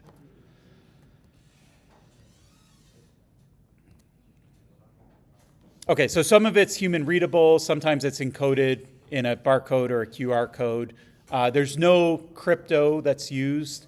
You might ask yourself, why don't they use crypto aside from like the size of the message itself? The other reason is that just key management is so complicated, right? If there's a signature on it, that means like the kiosk that printed it out would have had to sign it. That means it has a signing key in it. Now you have to worry about someone breaking into the kiosk and stealing that signing key. And how do you figure out the public keys that go with the signing keys? And like it's a whole mess. Like we know from HTTPS that this whole PKI, revocation and all that stuff is messy to deal with. So that's my best guess at why no one does security on it. Okay, what's next? So now you have your boarding pass. What are you doing next? Are we finally ready to go to security? What we call security? So the one step between that we might do is if we have baggage, we'll check the baggage itself, okay? So I'll go to the kiosk. The kiosk will give me some sort of sticker. I'll put it on. The person that's working there will put it on. Usually it's weighed, so there's some weight limits. If it's too heavy, I might have to pay more. And then eventually it rolls away on some conveyor belts, and I don't see it again until I land, okay? Does anyone look at it between the time when it leaves my possession on the conveyor belt and when I land and pick it up? Yeah. Okay, so people are going to look at it. Basically 2 people are going to look at it, depending on the situation. So one is the TSA that we mentioned before, or the CATSA in Canada. Okay, they're looking at it from a perspective of is it going to be unsafe to load this bag onto the plane? Okay, so for example, is there a bomb in the bag? That would be like the number one thing they'd be looking for, but there could be looking for other things. Okay, The other people that might look at your bag is if you're going across a border, there's a bunch of things that it's not illegal to fly with them, but it's illegal to bring them across a border. Okay? So let's say I have a lot of money, currency, over $10,000 in currency. Okay? That's not a threat to the plane. I can't blow up a plane with a bunch of paper money, but I'm just not allowed to take that across the border without declaring it. Okay? So that's the kind of thing that the border agents will look at. So both of them will look at your bag depending on whether you're going across the border. It might happen at the destination, or it might happen where you're flying from or where you're flying to, or both. And how do they actually look at it? Well, they have a bunch of equipment. So X-ray machines, so it goes by the conveyor. There's X-rays. They have dogs that will smell for either illicit goods like drugs or bomb-making material. And they have the right to open your bag and look at it as well. And so they can manually inspect it. What happens if your bag's locked? Will it break the lock?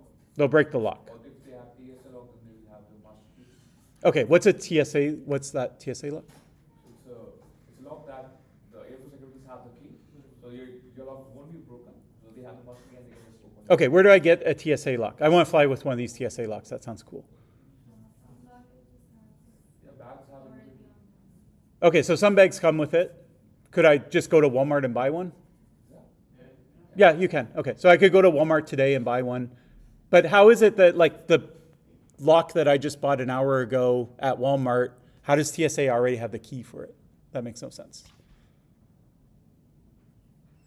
Maybe the key is same for all of them. So Okay, so there's this concept of a master key. So basically, when the lock is manufactured, it's manufactured in a way that TSA has a master key and they can open any lock that's TSA certified. Why do they want to do that? Well, instead of cutting your lock, they'll open it, they'll close it, they'll relock it, and then other passengers that are walking around can't unlock it, okay? Whereas if they cut it, then now it's unlocked and other passengers could access it, okay? How many TSA master keys are there in the world? So usually a master key, you think one, but that's not going to work, right? Like every airport would have to have one at a minimum. Is there only one TSA agent that's looking at bags? Do they have one key and they just share it? Probably not, okay?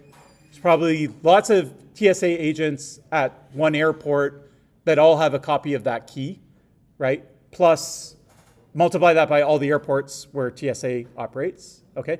So there's a lot of these keys floating around, okay?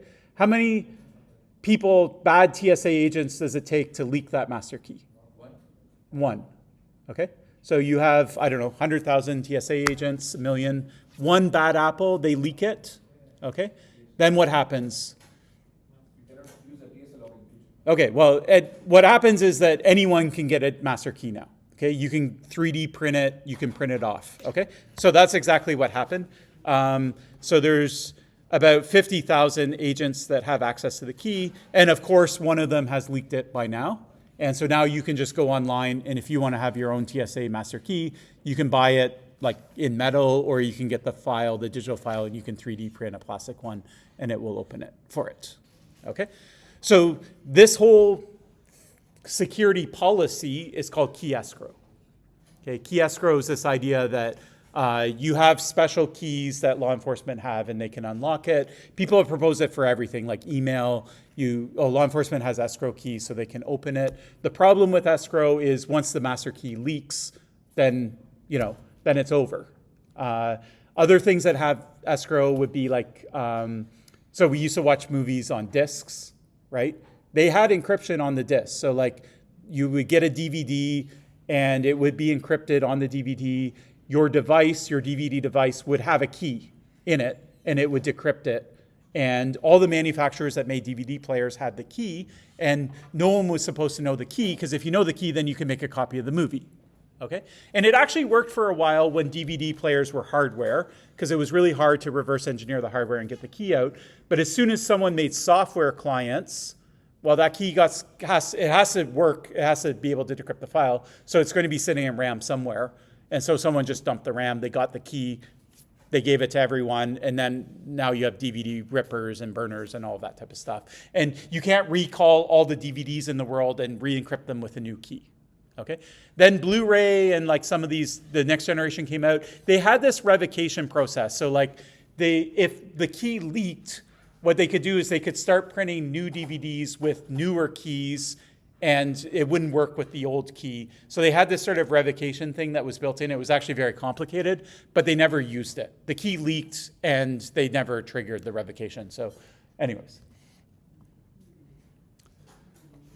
This is another sort of analysis, sort of example of like, if you try and share a secret with 100,000 people or 10,000 people, and it just takes one to leak, right? That's like a bad security policy, period. So this was another example where just saying that like the number of people with top secret clearance is about 1.25 million. And so you wonder why, you have the Snowden leaks or whatever, things get leaked all the time. Well, if you have that many people with the security clearance there, it just takes one person to leak information, and that's why things leak. Okay, your bag has your name on it. You're assuming responsibility, so you shouldn't, if someone says, can you I have some stuff and I want to send it to the country that you're flying to, can you just take my bag for me? You're taking responsibility for it. So if there's something wrong with that bag, that's on you. Okay, what else? Oh yeah, the other sort of security component is, could you, let's say you're in the middle of your flight, could you go and get your suitcase if you wanted to in theory? Okay, so the answer is no. It's actually physically isolated from you. So there's like not even a door that would let you go and get the luggage if you wanted. Why is this done? So for two reasons. So one is a sort of safety reason. If there was a bomb or something like that, it could provide some protection. Okay, it doesn't guarantee protection, but having it physically isolated would.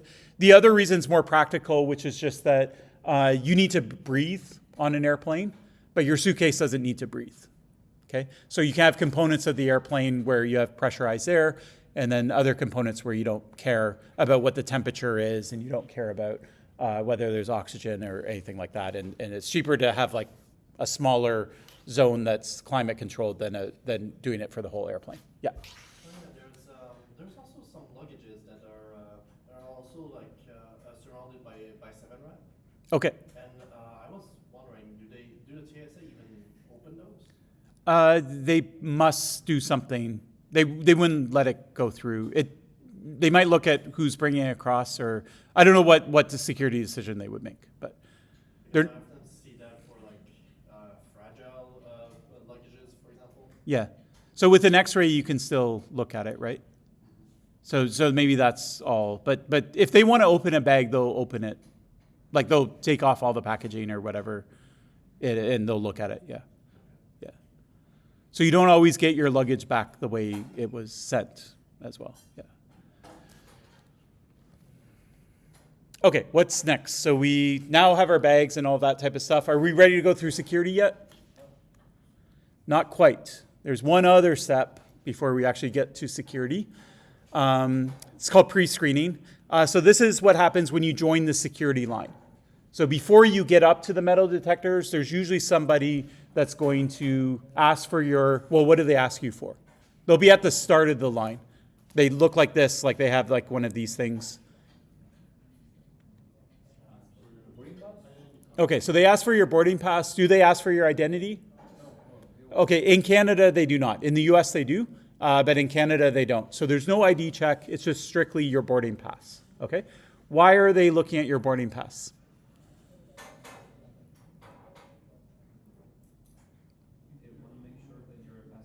Okay, so they want to make sure you're able to go. Let's say you're traveling, like say I'm dropping my kids off at the plane. Can I walk them right to the gate? Not usually. I'm not usually allowed past security, right? So security is sort of where if you don't have a ticket, you're not allowed past that stage. They might make exceptions for like custody cases or something like that. Okay, so that's one reason. Any other reasons? There's actually 4 or 5 reasons. But okay, another reason is they just want to make sure you're going to the right gate. Okay, so some airports have multiple gates. You might be in the wrong one, so it's just there as a kind of convenience. There's a second convenience issue, which is that they're just going to register that you made it to the line. Okay? There might be a problem eventually where the plane wants to leave and you're not on it, and they might want to try and figure out, well, did you ever show up at the airport? right? So if you never did this check-in, then they're going to leave without you, okay? If they know that there's some problem and the lines are really long, unusually long, and they know that they can see that you checked in an hour ago, but you haven't checked in at the actual metal detector, right? Then maybe they go and send someone to find you or something like that, okay? So it's just generally about just sort of tracking passengers, seeing how long it takes people to go through lines and things like that. Is there any security things here? Okay, so we thought actually for a long time that there wasn't. It wasn't a security thing. It was purely a sort of convenience thing. So they track your movement through the airport. But then there was a leak to the newspaper, and it was revealed that at least in the US, that these people are not just normal people. They actually have a special training, and their training is in trying to identify people who are suspicious based on their behaviors. Okay, so the program is called SPOT, yeah, this is the article that describes it. And part of the leak included the criteria. And since we looked at social engineering and we talked a bit about like people's behaviors, I thought it'd be fun to look at some of the things that they're looking for. So the way this program works is it's a kind of score-based thing. So they're looking for certain behaviors. If they see them, they give you a certain number of points. And if you get enough points, then they're going to do something about it. What are they going to do about it? We'll see it. It's in the form itself. So they're trying to determine, for example, if you're stressed. So if you are fidgeting excessively, watching the clock, shuffling your feet, that could earn you 1 point under stress. I won't go through the whole list. I'll just give you a flavor of it. If you look like you're afraid, you have bulges in your clothes, you have a cold penetrating stare, your bag seems heavier than expected, you can read through them.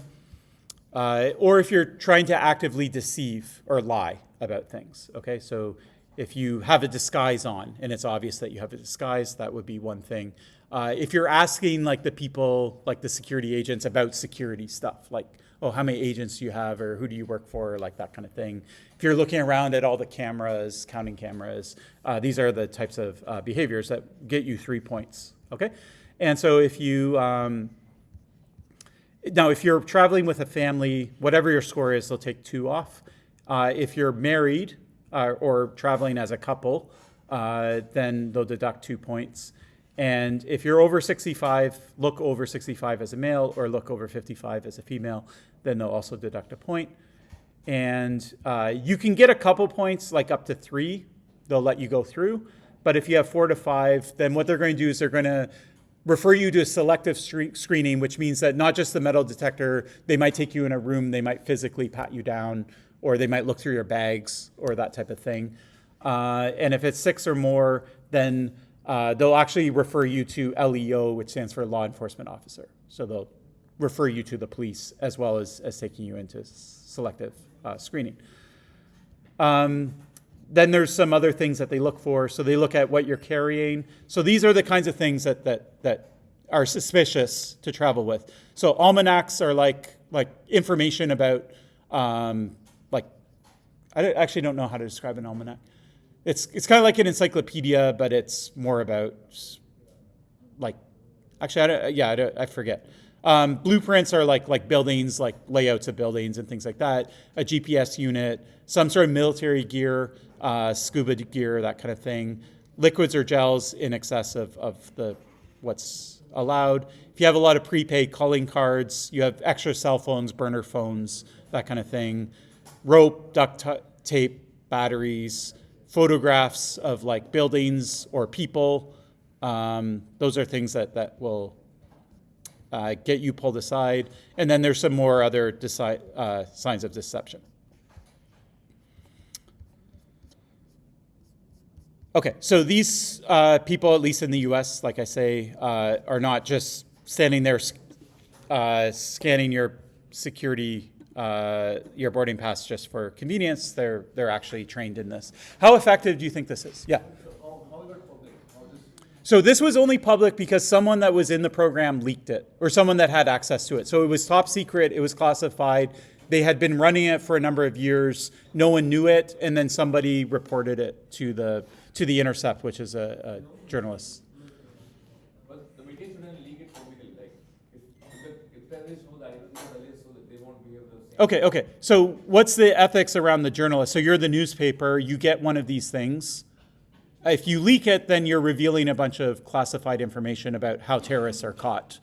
What would be your decision on whether to actually print it or not? It will get you TRP, but that will be.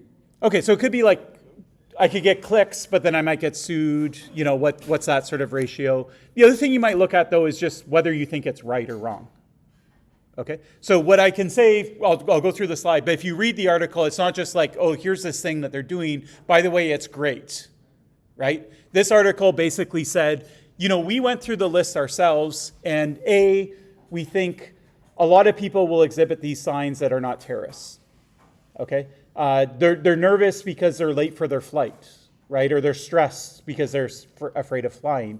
There's all sorts of reasons why people will have it. You can't really tell these factors, like people can deceive you and you can't always tell, okay? So it's kind of based on junk science, on like whether I could actually look at someone, watch them standing in line and say that person is being deceptive or not.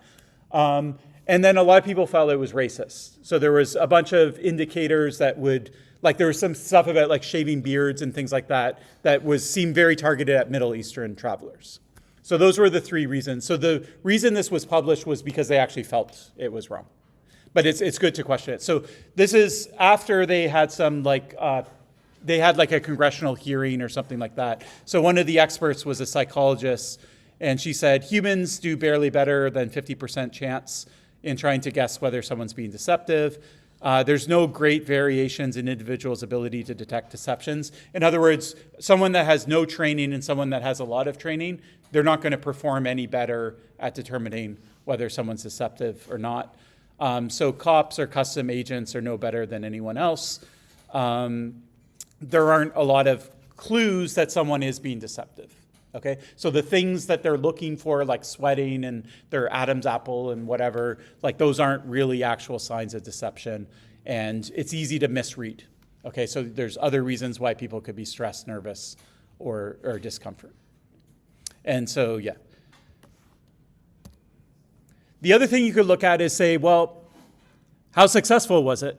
Okay, this thing ran for a couple years. How much did it cost? Is this like free to implement? And did it actually catch any terrorists? Okay, so people said, it eventually came out that this costs about, to develop the training program, to actually train all the individuals to pay their salaries and things like that, it cost $900 million to implement this program. So that's quite a lot of money. And they had some data. So they had one case study in 2007 where they ran this for 5 weeks, and they just said, okay, what happened? So this is what happened. So 4% of people, which was 429, were referred to secondary screening because they exhibited enough points, okay? And 0.4%, or 47, were referred all the way to law enforcement. So they had so many points that they got referred to law enforcement. Of the 47 that were referred to law enforcement, 16 of them were arrested. Okay? So this program did result in people getting arrested, but it's only 16 out of, sorry, I don't have the original number, but anyways, it's 0.01%. Okay? But then you can drill down a little further and say, okay, well, how many of them, terrorism isn't the only thing you can be arrested for. This is a counter-terrorist program. How many of these are actually terrorists?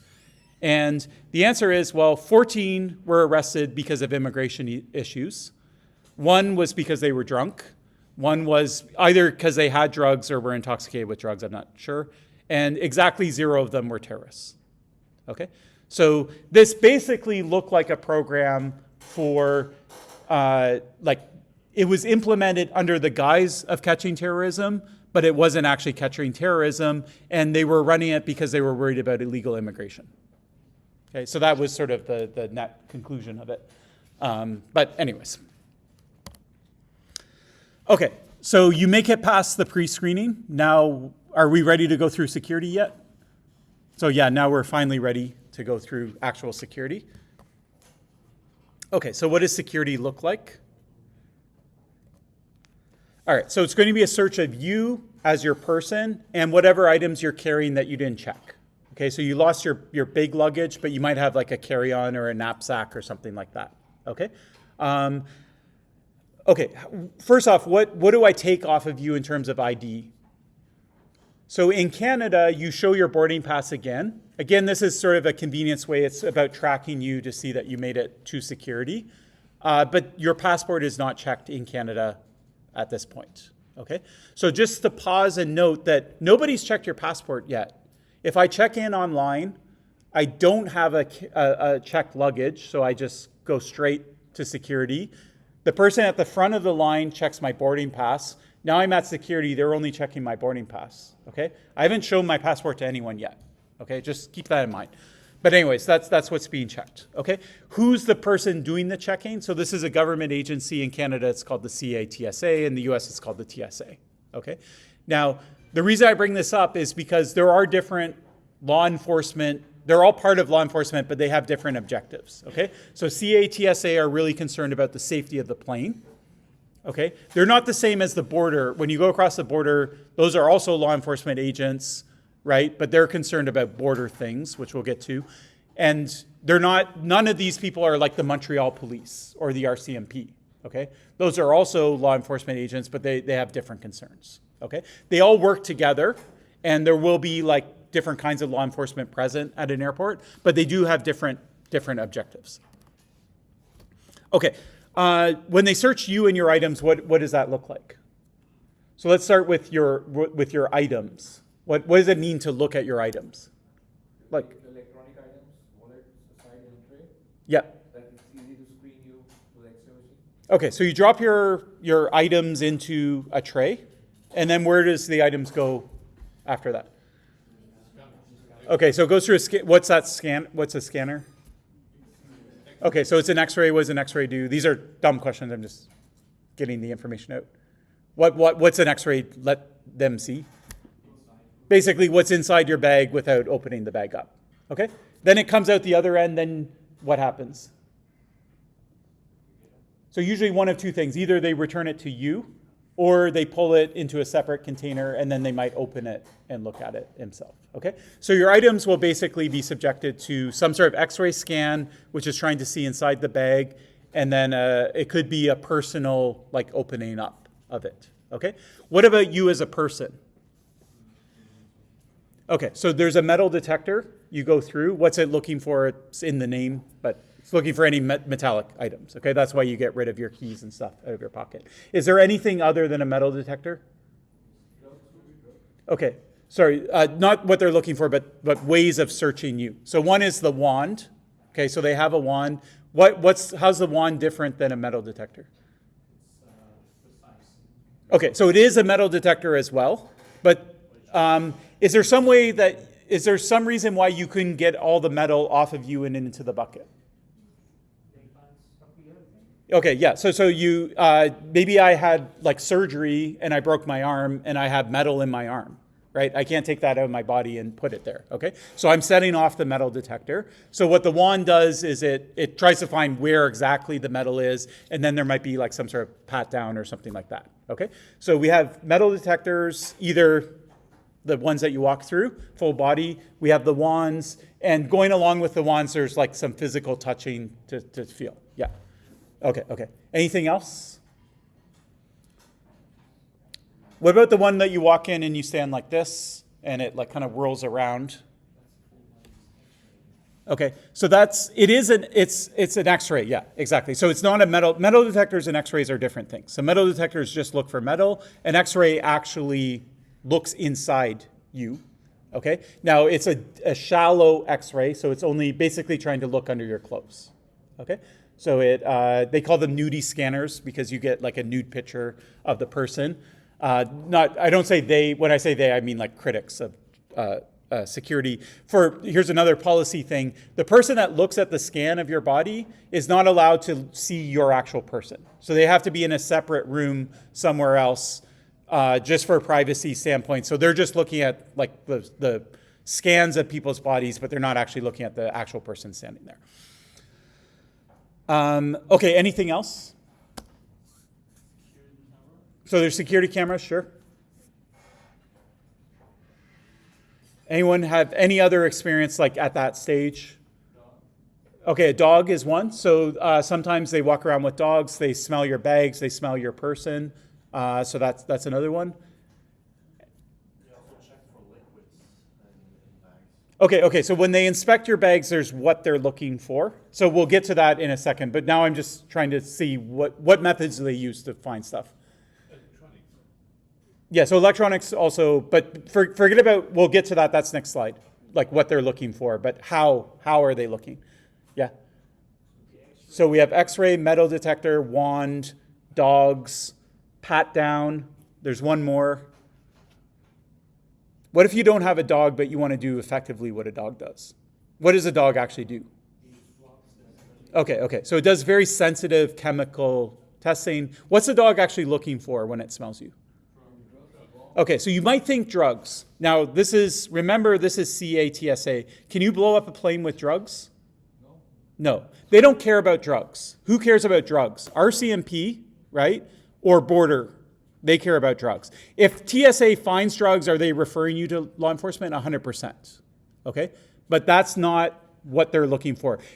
Now, does border or RCMP walk around with dogs as well? They might. Okay, so just because if you're somewhere and someone walks by with a dog, you don't necessarily know whether they're CATSA or border, you don't usually pay attention. So there might be drug sniffing dogs at an airport, but at the specific TSA, there was one crazy experience that I had in the US somewhere, and they made us stand around in a circle and they let a dog loose, and the dog just like kind of ran around. And then they walked away. And then they're like, okay, you guys are free. Like, you can just not go through the metal detector. So we just like walked through. And anyways, that was the only time that happened. But anyways, the dogs are looking for bomb-making chemicals. Okay, that's what they're concerned about at a TSA. What's the electronic form of dog? It's those chemical swabs. So you might have seen it. Sometimes they'll pull you aside. Sometimes it's random. Is it actually random? I don't know. But they'll have like a little disc that's cotton. They'll have like a wand.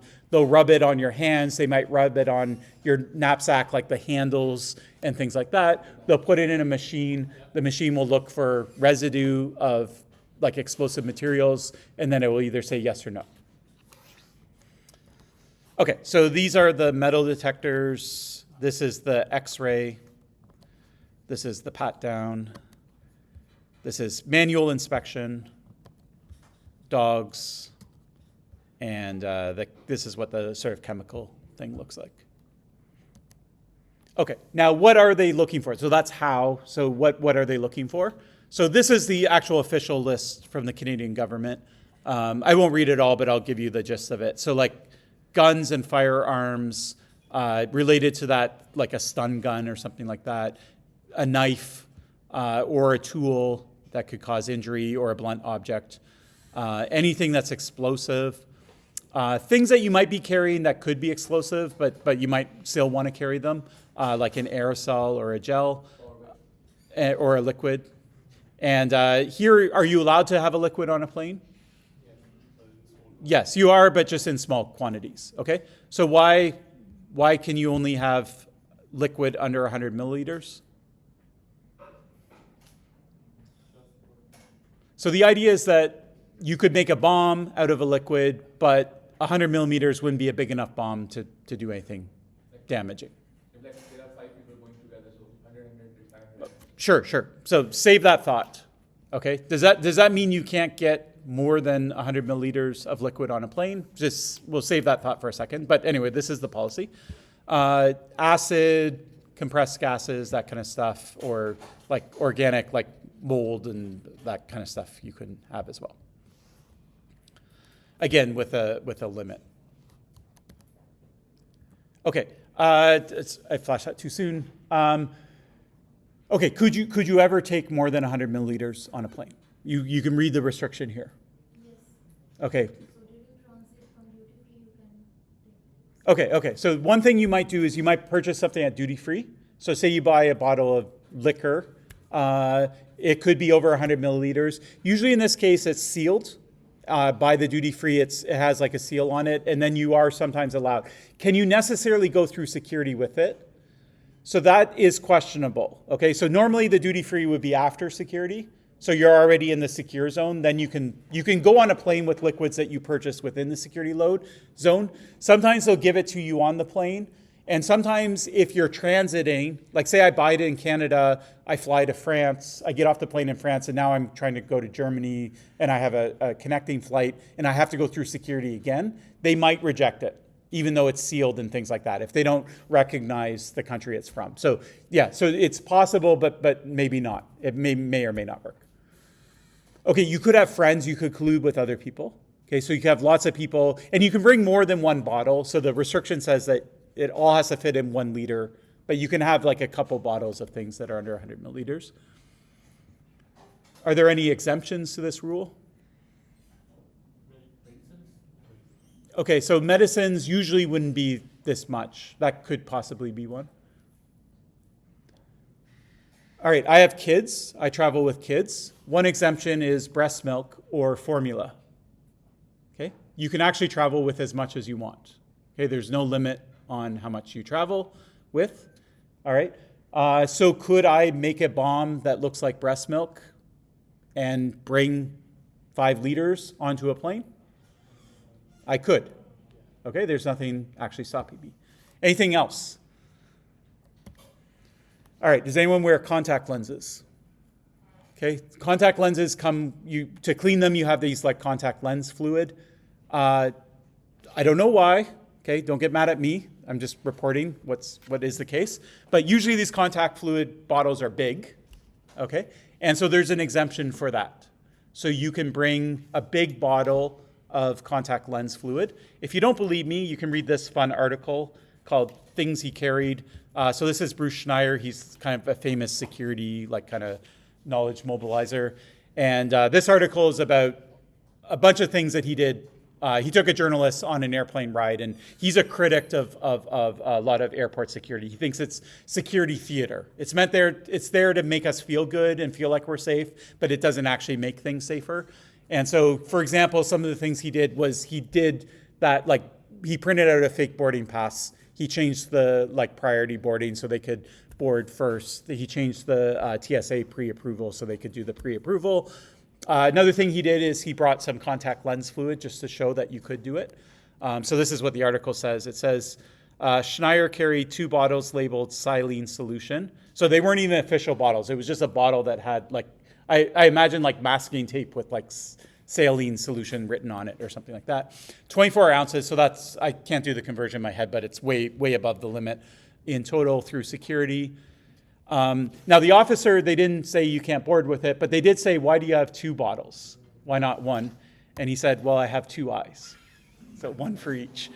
And then he was allowed to keep the bottles. So he went on the plane. So if you wanted to smuggle a liquid bomb, could you put it in a contact lens fluid bottle? You could.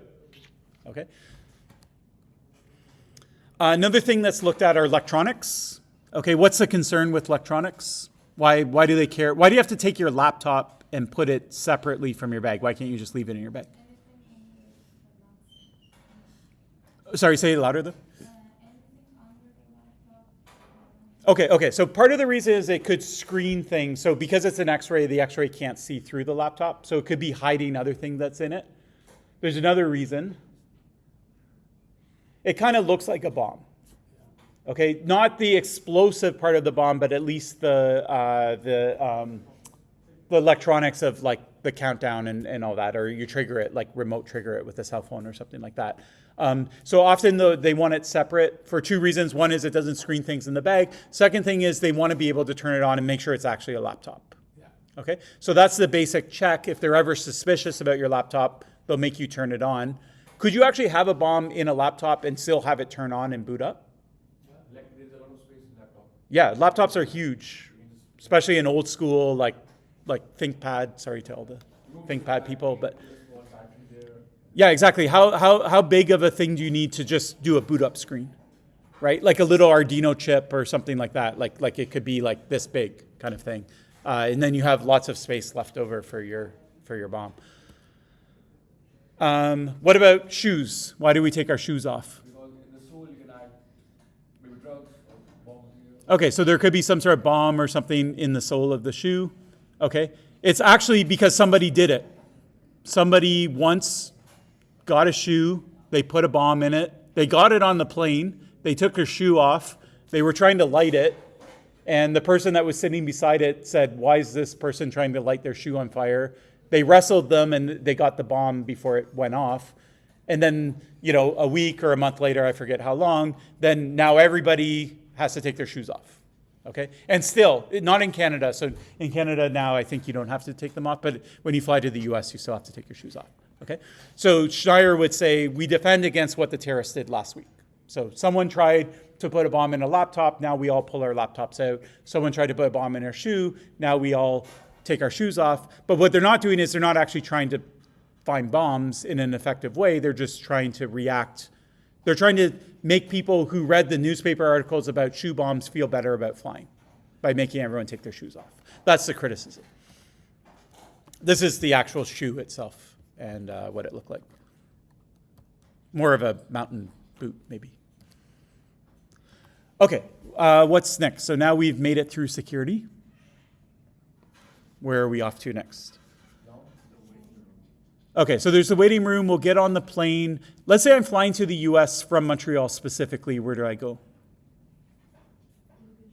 Okay, so I'll go through border patrol in Montreal for US only. So that's, otherwise I'm going to get on the plane, I'm going to land wherever I'm landing, and then I'm going to go through the border. Or if I'm flying within a country, then there's no border patrol. Okay, so we'll do border patrol next. Just, it's not always in this sequence, but yeah. So this is customs or border control.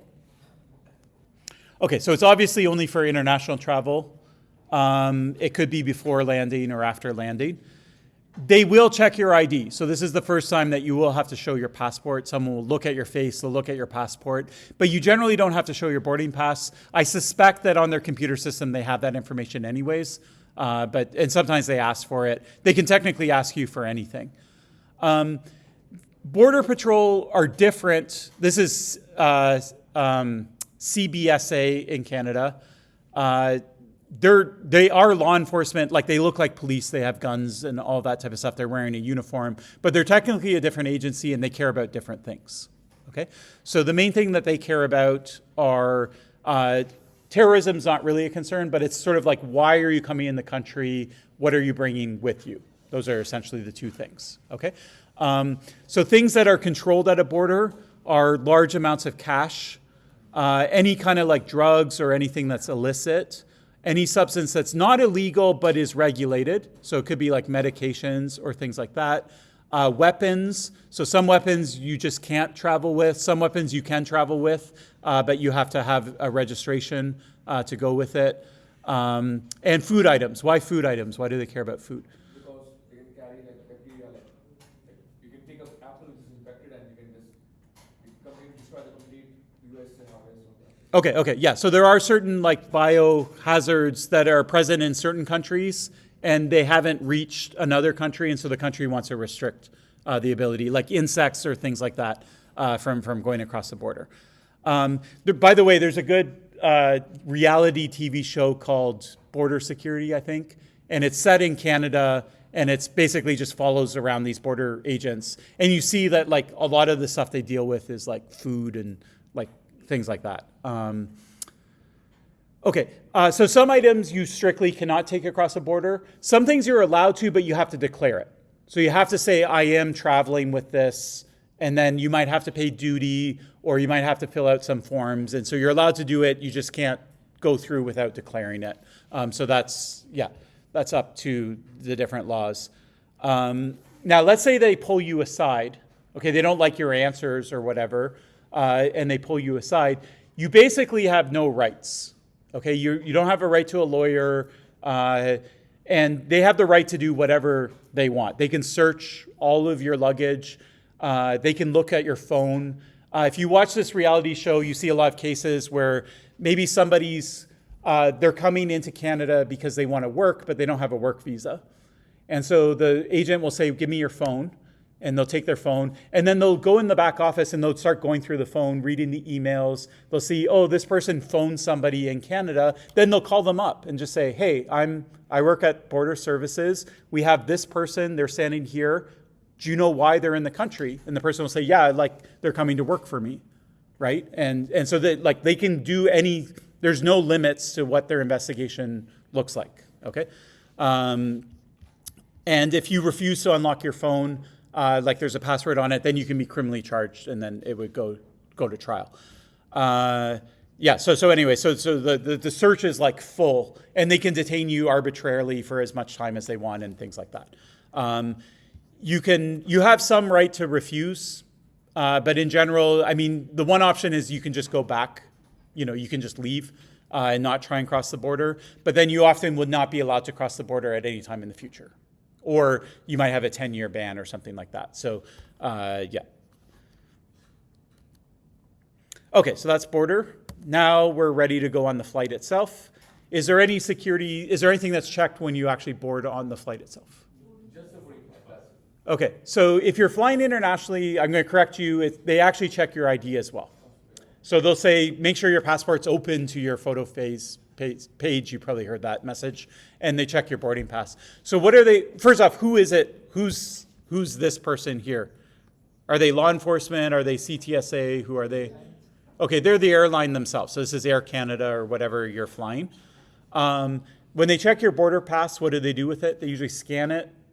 Then they have a system, and they're just making sure that you're enrolled on the flight and things like that. So if there's anything wrong about your boarding pass that doesn't match the system, there's a chance of catching it.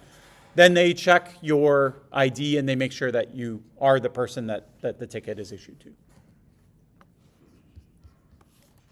Okay, they could deny you boarding. If you were on a no-fly list or something like that, you wouldn't make it this far. Okay, you would have been caught. You wouldn't have been issued a boarding pass in the first place. So the only reason that you'd be denied boarding at this phase, unless if something changed and it was like a last-minute thing, but generally it would be just like you were too drunk and intoxicated or something like that. That might be why you'd be denied. Okay, now if you're flying internationally, you're doing the border thing at the country that you're going to, not here in Montreal. This might be actually the first time someone looks at your passport. Okay, so you make it all the way here and nobody's actually looked at your passport yet. And that's only for international flights. It used to be the case, if you're flying domestically, so say we're flying from Montreal to Toronto, do you need a passport? You don't. You can fly with a driver's license. You do have to show ID, but it doesn't have to be a passport. And some countries, like the US, the way it used to be is if it was domestic, they wouldn't check ID at all. Okay? It was just a ticket, and that's all of it. This is a problem that we'll circle back to in a second. Actually, we'll talk about it now. So one policy loophole that could happen would happen in countries like the US where they don't actually do the ID check at this stage. Okay? If they don't do the ID check at this stage, you basically have like three kind of documents that you're going through airport security with, okay? You have your face, right? Who you actually are. You have your boarding pass, and you have your passport that should match your face, okay? And so when you check in, when you book the ticket, right? What happens is your name is checked against the no-flying list, and either you get the ticket or you don't get the ticket, okay? But what they don't do is they don't actually look at your passport, okay? They're just checking whether the name that's on the boarding pass is allowed to fly or not. In some countries like the US now, before you go through security, you do go to an agent, they look at your boarding pass and they look at your ID, okay? So they'll check those two pieces of information together. And then when you board the flight, they'll look at all three. So they'll check your boarding pass, they'll check your ID, and the airline knows whether you're on the no-fly list or not. Okay? Now, let's say that at this last step, we dropped the ID check. Okay, so this is how it used to be. So they would just check your boarding pass, and they would check basically the same stuff that they're checking at check-in, they just recheck right before you're about to board the flight. Okay, so it looks like this. So this check is being done, both at check-in, and this is being done not by the government, but by the airline. and then maybe somebody's checking your ID against your boarding pass. Is there a way to get on a plane if you're on the no-fly list if this is the check? Okay. Swap the tickets. Okay, so what if you kind of swap tickets? What if you have more than one ticket, maybe in more than one name? Okay, so imagine, for example, you have your passport. We're going to assume that you cannot fake your passport. It's too hard to fake it. You have a boarding pass that has your real name on it, but you are on the no-fly list. Okay? But the actual boarding pass that the airline has registered is in someone else's name. Okay? So I register a flight. Basically, I buy a ticket, I give some other name of a person who's not on the no-fly list. Okay? When I check into the flight, I show them the real boarding pass. They can see that this name's not on the no-fly list, but because they're not checking my ID, they don't know whether I'm that person. Okay, they're just looking at the name. Then I go to the pre-screening and they say, can I see your boarding pass and can I see your passport? I give them my real passport and I give them the boarding pass that's in my name, but it's actually fake. I'm not actually on the flight. Okay, and I am on the no-fly list. Okay, they're just going to check, does the boarding pass actually match my real ID? It does in this case. Why can't this screening see that I'm not on the no-fly list? So in theory they could, but they just choose to implement it at the time that you book the airline ticket. Okay, so they don't have access to the no-fly list, so they can't check it. Why can't they see that I'm not actually on the flight? Right? This name doesn't have a seat on the flight. This name has a seat on the flight, but this name that matches the passport does not. Okay? The answer is it's different agencies. This is CTSA or TSA, and this is the airline. So the airline have a database with all the people who are on the flight. The CTSA know a lot about passports and social insurance numbers and things like that, but they don't know who's actually registered on the flight. Could the two databases talk to each other? Probably in theory, but they don't. Okay? Then when you get on the flight, this is where you normally get caught. You make it all the way to the flight. Then they would say, okay, I want to see your boarding pass and your passport, and you have to choose. If you show them your real boarding pass, they'll notice that it doesn't match your ID. And if you show them the fake boarding pass, they'll notice that you're not on the flight, and they could also maybe notice that you're not on the no-fly list as well, but they'll at least know that you don't have a seat on the flight, okay? So that's why it's critical to check all three pieces of information, but that wasn't being checked, okay? And for whatever reason, no one sat down and thought about the fact that this could be a problem, okay? Until one security researcher named Chris Segoyan wrote a paper about it, and then got his door kicked down by the FBI, and they seized all his computers, and eventually he's like, I'm just a researcher, I just wrote a paper saying that you can do this, I didn't do anything wrong. He also had some software that you could modify your boarding passes and things like that. But anyways, so he pointed it out, and then guess what happened? They changed their policy. Okay, so that's when airlines explicitly started checking all three pieces of information. Okay, so this highlights one thing where policies can go wrong and there can be loopholes, and you can have an escalation of privilege attack. Okay, the person's not privileged to fly because they're on the no-fly list. They find a loophole through all the policies and procedures that do allow them a privilege that they shouldn't have. Okay, so it's a classic EOP attack. Yeah. Actually, there is something that certain reports try to do about this. Like it's very crude, it's not exactly like sophisticated, but at every point that the boarding pass is checked, it is physically marked by something to show that this pass has been marked. So even if you show like a different pass to the ID checker, he will say that this is not marked, or like you have show it like that. So that is something that can still get caught. True. Yeah. So if at step one, there's also a little database entry that just either a stamp, physical stamp on the boarding pass, or some database gets flagged that this person made it through step one, then at step two, they might be like, well, we've never seen this boarding pass again. So yeah, that would be another way of catching it. So it was not being caught but this paper is like pretty old. Like this is like before like 9/11 and all the airport like changes and things like that. I think it's very old anyways, but yeah, anyways, that would be another way of addressing it. Okay. So anyway, so they did change the thing. Okay, so what are some high-level lessons that we can learn from it? Policies are hard. This airport thing illustrates a couple problems with policies.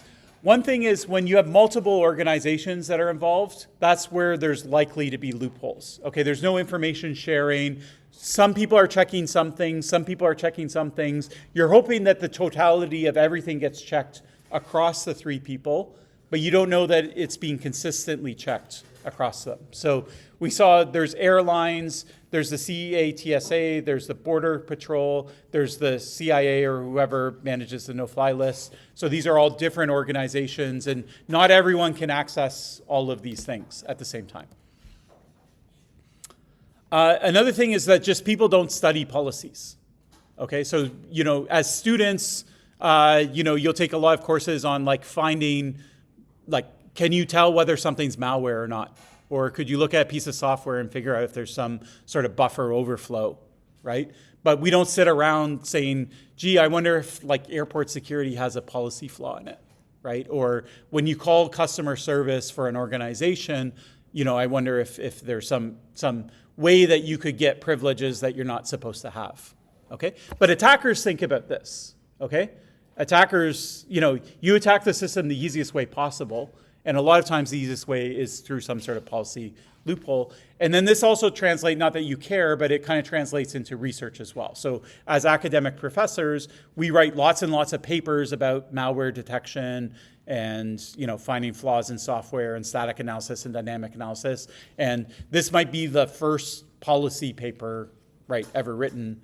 And this maybe like the only one. I'm sure there's more than one, but the point is there might be like 10 papers ever on security policy, and there's probably 10,000 papers on different kinds of static or dynamic analysis. Okay, how can we solve this? So one thing we could do is, well, how do we solve the software problem? Okay, so we hire people to come in and audit software, right, to look at it. We hire security companies to go through the code and make sure there's no flaws. So we could have a culture where companies or governments are supposed to run their policies by some experts, and the experts look through it. One problem is that it takes a long time to audit policies because it's not software, it's not like automated. If you want to call people and talk to like customer services, say you're an academic and you want to do this as a research project, you also have to get ethics clearance. So these researchers were able to get it for their study, but it was strictly because they called and asked about themselves. So they tried to change their own SIM. They tried to SIM swap themselves, but they couldn't do it for anyone else because that would violate ethics. You could have like sort of a culture of companies paying bounties to people who find flaws in their policies, right? So companies could say, they do this with software. If you find a vulnerability, you can report it to the company. They'll fix it. They'll pay you a bounty. You could expand that kind of program to policies. Some companies will do this. You can always try. You could submit it as a vulnerability anyway and see what happens. You could try and have government step in and say, this is what you're allowed to do or not allowed to do. Or these are some policies that you have to implement, but then the government has to get it right as well. You could just wait for there to be problems with it, and then people blow the whistle on it, or they write newspaper articles about it. So you saw lots of examples of newspaper articles. A lot of the stuff in this lecture we know because people blew whistles or the press got a hold of things. Another thing we could do is we could try to turn policies into code. If we're really good at like finding software vulnerabilities, what if we turn the policy kind of like into software? Okay, so there is a field of study called formal methods or formal verification that does this. So you make the equivalent of policy and you encode it in a machine understandable format, and you have different logical operations that you're allowed to do, and then you can ask the computer to try and find flaws in it. Try to make sure that certain privileges are like they always hold. There's no corner case where this doesn't hold and things like that. So this is a particular thing. Of course, if you model the policy wrong, then you're only going to find things that are as good as your model. So there might be any difference between the actual policy and the model. And sometimes policies aren't implemented, like they're implemented in a way, but the actual human that you get on the phone isn't necessarily going to follow the policy. So we also saw this in social engineering. Like sometimes you have to call 3 or 4 times, and then you get the one agent that's willing to do something that they're not allowed to do, right? So you could model the policy and make sure the policy is fine, but it's only fine if people actually follow the policy. It's also expensive to do. You can't really, like if I do this for airport security and then Amazon says, that's awesome, can you do it for us? I can't really reuse what I did for airport. I'd have to almost do it from scratch. So it's hard to reuse. Whereas static analysis or that type of thing, I can write a static analysis tool for all C++ and it's going to work for lots of different people's software. Okay, questions about any of this? Okay, great. Then I'll see you all next week. Yeah, one quick one. Like certain cases in the process, you would also have to think about the kind of people that you're recruiting. It's not just passengers that go into it, employees, the pilot systems, everybody who goes into it. Sometimes maybe some of them will have the same security, so that also becomes a vulnerability. Yeah. I sort of only caught about half of what you were saying because people are walking. But yeah, Like passengers are not the only people that enter the airport. correct. There's pilots, there's employees, everybody. Yeah. So there will be certain things like where pilots are not subjected to same checks, but like someone with malicious intent could go in and do something. Exactly, yeah. So there are different privileges to go into an airport. You can go in with the privilege of a passenger. If you're a pilot, they have separate screening for you. All the convenience stores that sell bottles of water, that water has to get in the airport somehow, right? So if you're malicious and you just pretend to be an employee and bring, or a supplier, that's another way through, yeah.